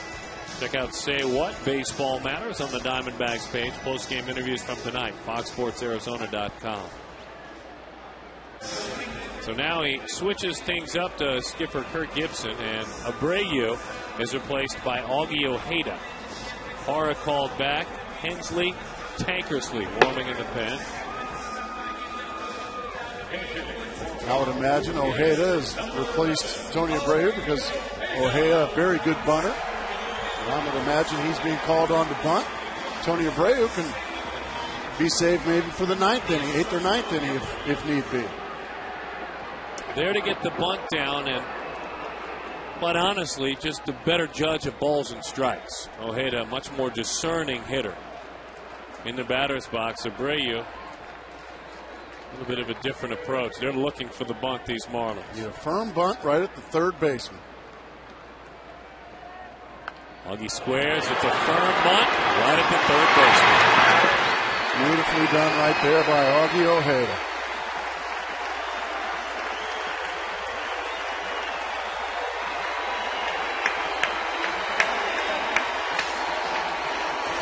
Beautifully done. Firm bunt. Now you make the third baseman field it. That means everybody's safe. Perfect sacrifice by Ojeda. That's just good fundamentals by Ojeda. He's kind of seldom used this year, but boy, anytime you call his name, he just finds a way to do something positive for you. Seldom used, but that time for Kirk Gibson, well used. Very well used. Had Abreu out there, change his mind. Now you've got Abreu for later on in the ball game if you find a matchup you don't like. Tony's a switch hitter. And also, you're butting him over for your all-star, Chris Young. Well, you got a rousing ovation as he came back, high fives all around in that dugout. And now, as you always like to talk about, you reward that man if you're young. Doggone right. He just took care of you. Now it's your job to make Augie Ojeda feel a lot better about himself, and that is drive in at least one run here. Sure, you'd love him to hit it in the gap and drive in too, but you've got to find somehow, some way, you've got to find a way to get at least one of these runs in. This is 0 for 9 this year against Florida. Anything but a pop-up or a strikeout. And he popped up to first last time up. He's been making quick adjustments this year. Curveball. That's a solid adjustment. Just taking it 1-0 the count. Boy, that had to be a tempting pitch. I was going to say, that was a great curveball. It fell low, but I don't know how you lay off of it.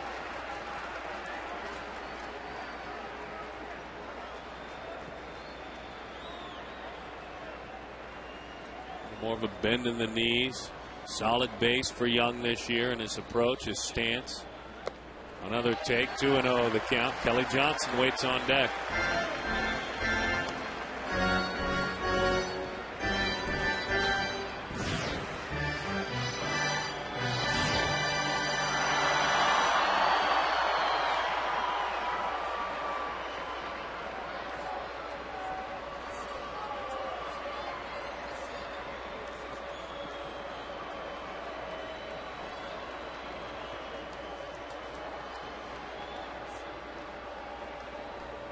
The 2-0. Chasing that time, 2-1 the count. Yeah, you got Chris being over-aggressive right there. Remember we talked about Gerardo Parra on the 2-0 pitch? He had the discipline to lay off that tough pitch. Velasco knows he's looking fastball. Chris Young couldn't lay off of it. Remember the lefty warming in the pen, Tankersley. He is there for Johnson and ready if they opt to go with him.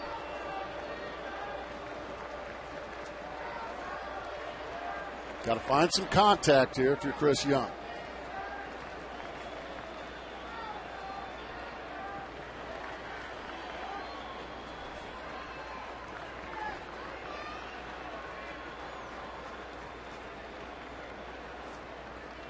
Ricky with the 2-1. Same pitch. 2-2 the count. See, right now those are 4 pitches out of the strike zone. But we sit on a 2-2 count. Everything down and away. And all breaking balls. But that's where he wants to throw that ball. I mean, he's throwing it exactly where he wants to. Well, he knows Chris Young wants a fastball somewhere in the middle of the zone. Try to hit a home run. And he's feeding right now on Chris Young's aggressiveness. The 2-2. Boy, he took it. He laid off that one. He took it. Beautifully done, Chris Young.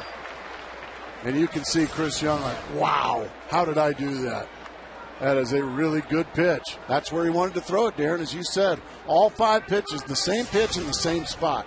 He's laid off 3. He swung it 2. Again? Does he get Absolutely, the same pitch he throws again? it again. I'd be shocked if he throws anything else. Slider, slider, slider. Down and away. The 3-2.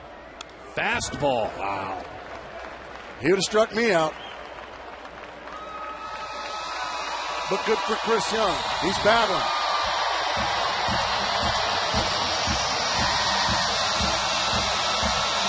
Yeah, we're making a little noise here at Chase Field. I like it. Chris Young really competing up there right now. Well, now he's throwing in the fastball, has that slider in his holster. He's got to throw it, doesn't he? Got to throw the slider here. The 3-2. He did. It's a ground ball. Chris Young fought through that at bat and drove in a run. Did a very good job right there, Chris Young. A very good job. That man did too, Augie Ojeda. But Chris Young, boy, he battled his kazizzer off right there. Got something he could handle. It was the slider, Darren. And he got the run home. 60 RBIs now for Chris Young. 3-2. Terrific year. High fives all around for the All-Stars. He deserves it. Well, they got the lefty up in the pen at 104 pitches. They won't go to him. The other way, out to third. Has two, fires on across. They get one here in the seventh. A great sac bunt, little ground ball to short, a little bit of little ball.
Taking a look ahead at what's brewing, brought to you by our good friends for the Miller Brewing Company.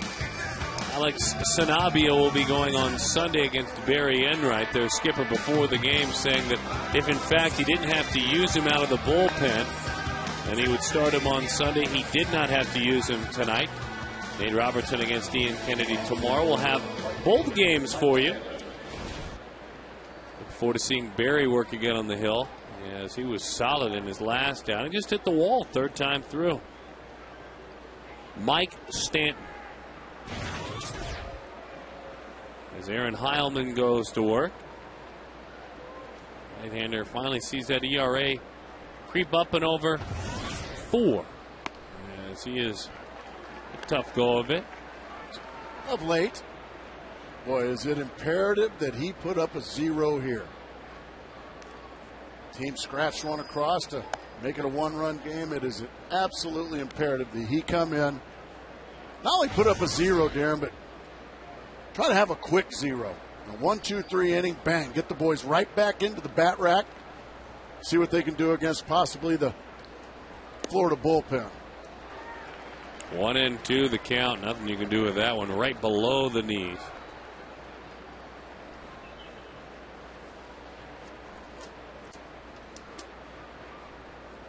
Stanton doubled, flied out, grounded out, change of pace. Good evening. And what a pitch. And that's a start right there. Throw the good change up. Way out in front of it is Stanton. You know you've got a good one when you can get a clean swing and a miss from a right-handed hitter if you're a right-handed pitcher. A lot of times that pitch is for guys that throw change-ups, throwing the lefties. Sure. Breaking ball is away. Ronnie Paulino. Veteran Mike Lamb is on deck. Joe says, "You bet you went around." And of course, not a fan of that call.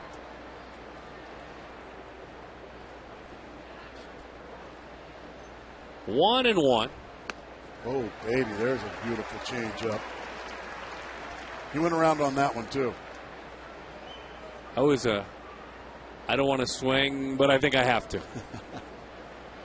The 1-2. Laid off of that fast, too. You can see he's feeling good about things out there right now. He needs a good outing. July 4th gave up 2 runs in an inning. July 6th gave up 2 runs in an inning. And had his ERA jump from 3.31 to over 4.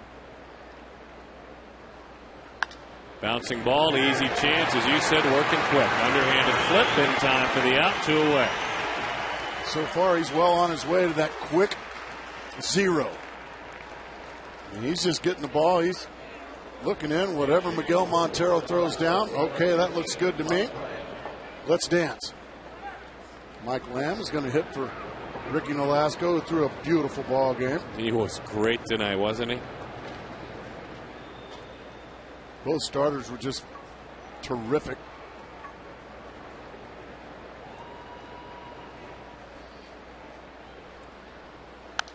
Lamb, first pitch swinging, fouls it back. Another get-ahead strike from Heilman.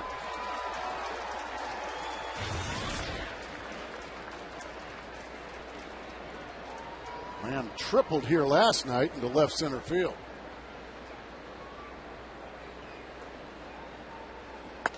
Oh, man. Heilman, very impressive here, Darren. Right back on the mound he goes. Let's go. Give me a sign. Give me a sign. Yep, that looks good. The 0-2 in. Good 0-2 pitch right at the shins. 1-2 the count. Lamb broke in with Texas in 2000. Played for Houston, Minnesota, a bit of time with Milwaukee. He's putting in his 10th year in the big leagues. Change up. These kind of outings, as you said, quick, effective. They can create momentum. Even though it's defensively, they can do so with a bat in their hands.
That's his strength. He needs to work on his consistency in his game, but even more so, when he's not having a good game, he doesn't need to look like he's not. He needs to look like he's got energy and it's not a problem, and it'll help him set himself up for his next AB. Because the game is so tough. His deal is he's so critical of himself, it just hurts him terribly to fail. Believe me, he wants to do well for you and everybody listening. More than you can ever believe. That kid has got a heart of gold. That's his manager speaking very honestly, frankly, and in support of Justin Upton.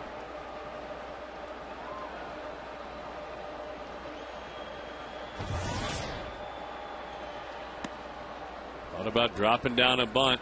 The right-hander who had lost his way in San Diego has found his way in Florida. Clay Hensley, a couple of years back, had a 5 ERA with the San Diego Padres. A 6 ERA the year before that. This year, back in the big leagues, doing good work. Slow breaking ball, big swing, 0-2.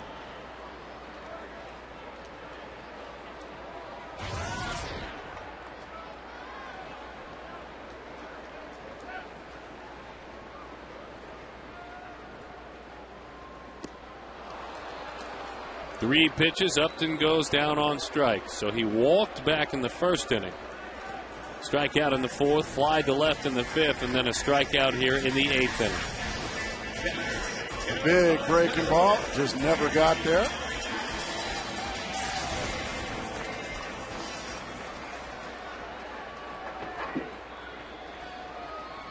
We talk about a turnaround for this right-hander. Texas native. He didn't get a single sniff of the big leagues last year. Worked the entire year in AAA. Did a lot of work as a starting pitcher in Round Rock, Texas, and New Orleans, Louisiana.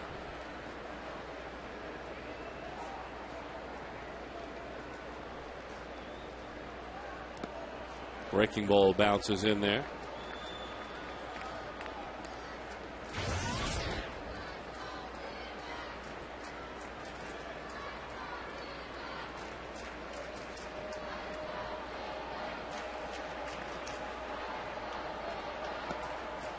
Threw him a change up there, 2-1 the count.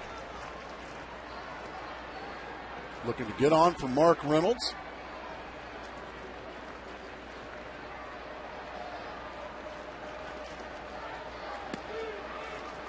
Right. 2-2. Bottom of the kneecaps. What a pitch. Boy, if you can stay right around the kneecaps like that, you are not going to give up anything. What a perfect pitch. Throwing his secondary pitches for strikes as well. The 2-2. Another strikeout.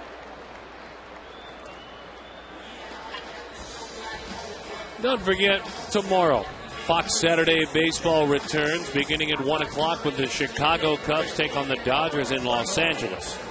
Then you can tune in at 4:30 for Miller Lite Diamondbacks Live, followed by the game between the D-backs and Marlins.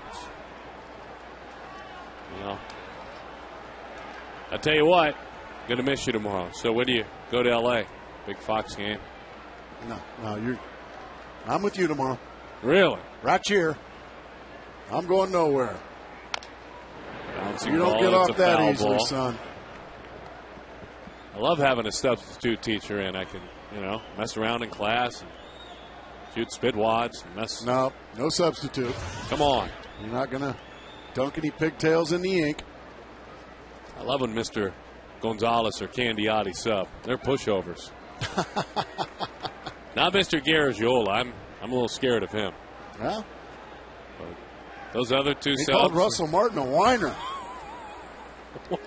That was big league, by the way.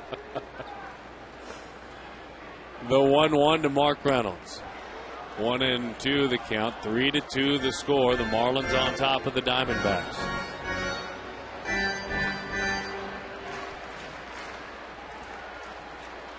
What a season this right-hander is having after resurrecting his career. Well, there you have it. He just struck out the side. He struck out Upton. He struck out Montero. He struck out Reynolds. That's 10 more strikeouts tonight.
Southwest Airlines. Visit southwest.com. Grab your bag. It is on. Quest high-speed internet, blazing fast speeds that won't burn up your wallet. Bluebell reminding you that July is National Ice Cream Month. Discover Bluebell's newest flavor, Caramel Kettle Crunch. And by your Valley Hyundai dealers. 7th inning stretch, your dollar. Hyundai, now the most fuel-efficient car maker in America. ValleyHyundaiDealers.com. Wonderful time-lapse photography. Black Mountain here in the Cave Creek area. Mitch Riggin. Outstanding work there. We are seeing a lot of great photography from our fine director in the truck. 0-1 the count to Chris Coughlin. Heilman back out there for a second inning.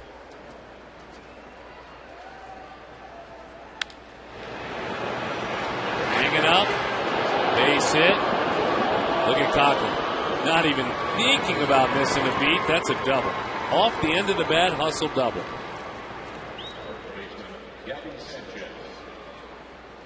And you cannot allow a run in this inning, by the way.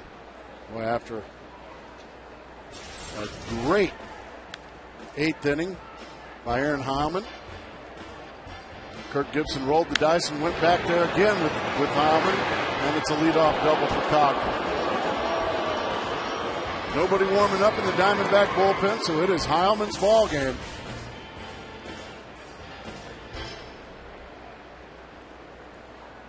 And now Gabby Sanchez.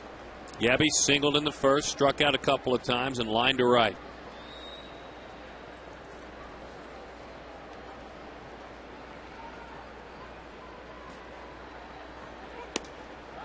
Pickoff throw.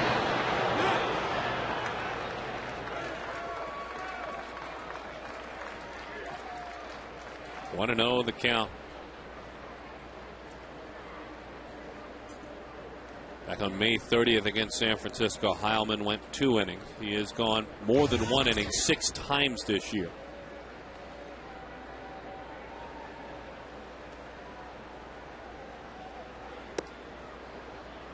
But you got to go. If they're giving you an out here, you got to throw strikes.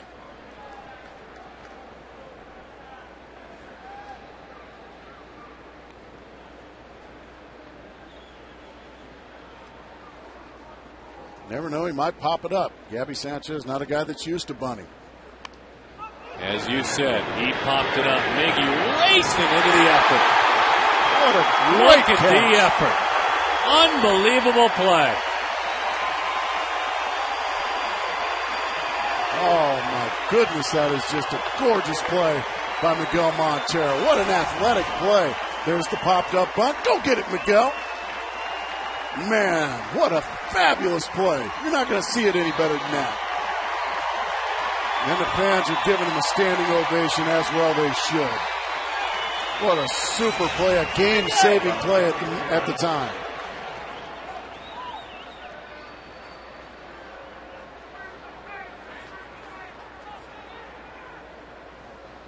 Great work following that down with the robo camera. Don Shea down there.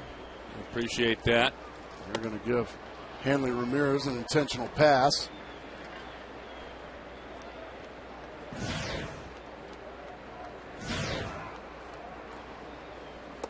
Boy, if you get a 0 here in this inning, there should be about 24 guys and some coaches going right over to the birthday boy, Miguel Montero, and saying, nicely done. What a great play. He's hurting a little bit, too. He banged, what was it, the elbow, the forearm? He banged into that pretty good.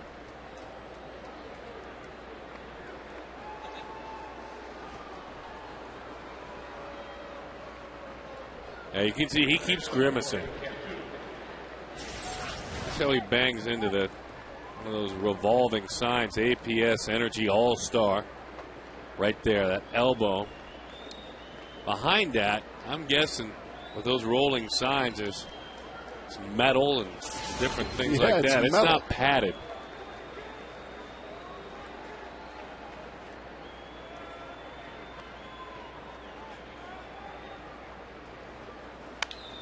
Bouncing balls, and he just get out of it. There's one. On the first, double play. You find your catcher and shake his hand. What a play by Miguel Montero.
empty hopes when this night is all said and done.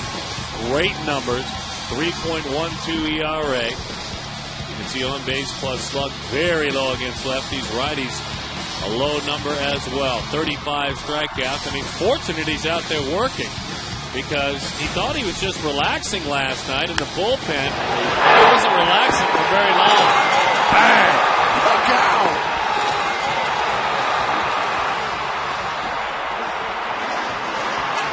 And he hobbled around in that ankle, knee area for a while. Fortunately, he's okay, but that's his push-off leg, Darren. There's a chalk outline of where he went down. The fun stops, though, when he comes into pitch with the season he has had. There's the talented right fielder, Stanton. What an inning between Heilman and Montero, by the way. Well, that was fabulous by Montero. And then big pitch made there by Heilman to get the double play ball. 2 scoreless innings. All right, offense. High fly, right field to the corner. And it's a foul ball, 0-1 the count. You saw Wes Helms at third base now.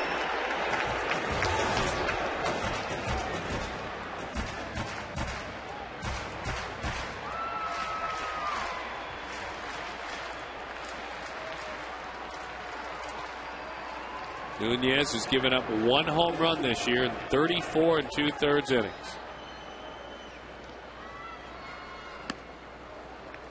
In with a change, 1-1 the count. Used to pitch for Kansas City for a couple of seasons. Last year moved into that 9th inning, 26 saves a year ago for Florida. That one is low, another change of pace, 2-1 the count. It was picked up 2 off seasons ago on Halloween night. For Mike Jacobs, who was sent to Kansas City.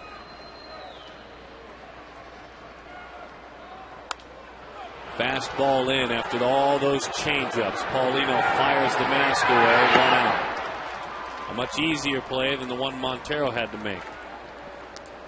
A huge out, though.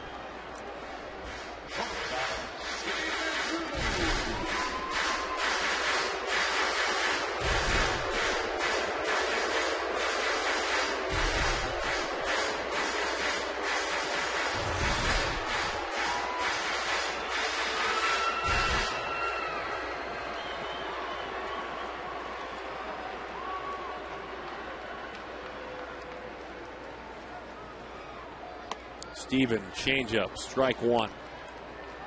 Ricky Nolasco went 7 innings. Gave up 2 earned runs, struck out 6. Clay Hensley behind him, struck out the side. Dan Herron went 6 2/3, gave up 3 earned runs, struck out 6. 0-2, changeup again.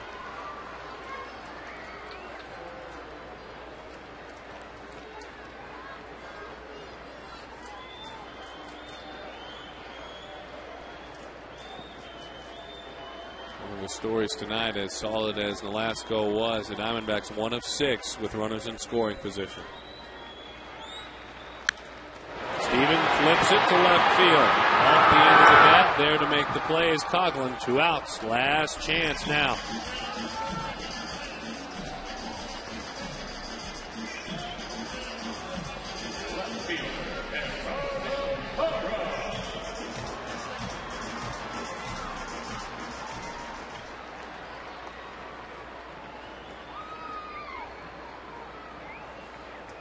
He can make it tough on lefties, can he, with that changeup? Good changeup and about 93 mile an hour worth of gas. Just doesn't walk people. Only 9 walks in those said 35 innings.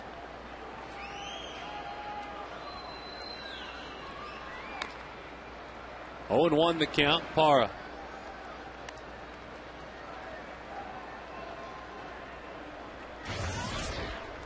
Parra has walked once against him. It was last year. He has also had 1 at bat. He tripled against him last season.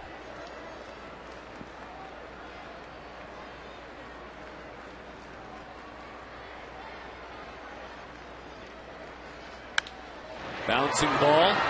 Into the glove of Upwell. The former Diamondback throws, and the Florida Marlins win it. Nunez locks it down, saves yet another one. Frustrating night tonight. Dan Herron was good. The offense, not enough to support him. Ricky Nolasco was just better than these Diamondbacks and their ace, Dan Herron. 3-2 the final score. Let's talk about it all on our post-game show that gets started right now.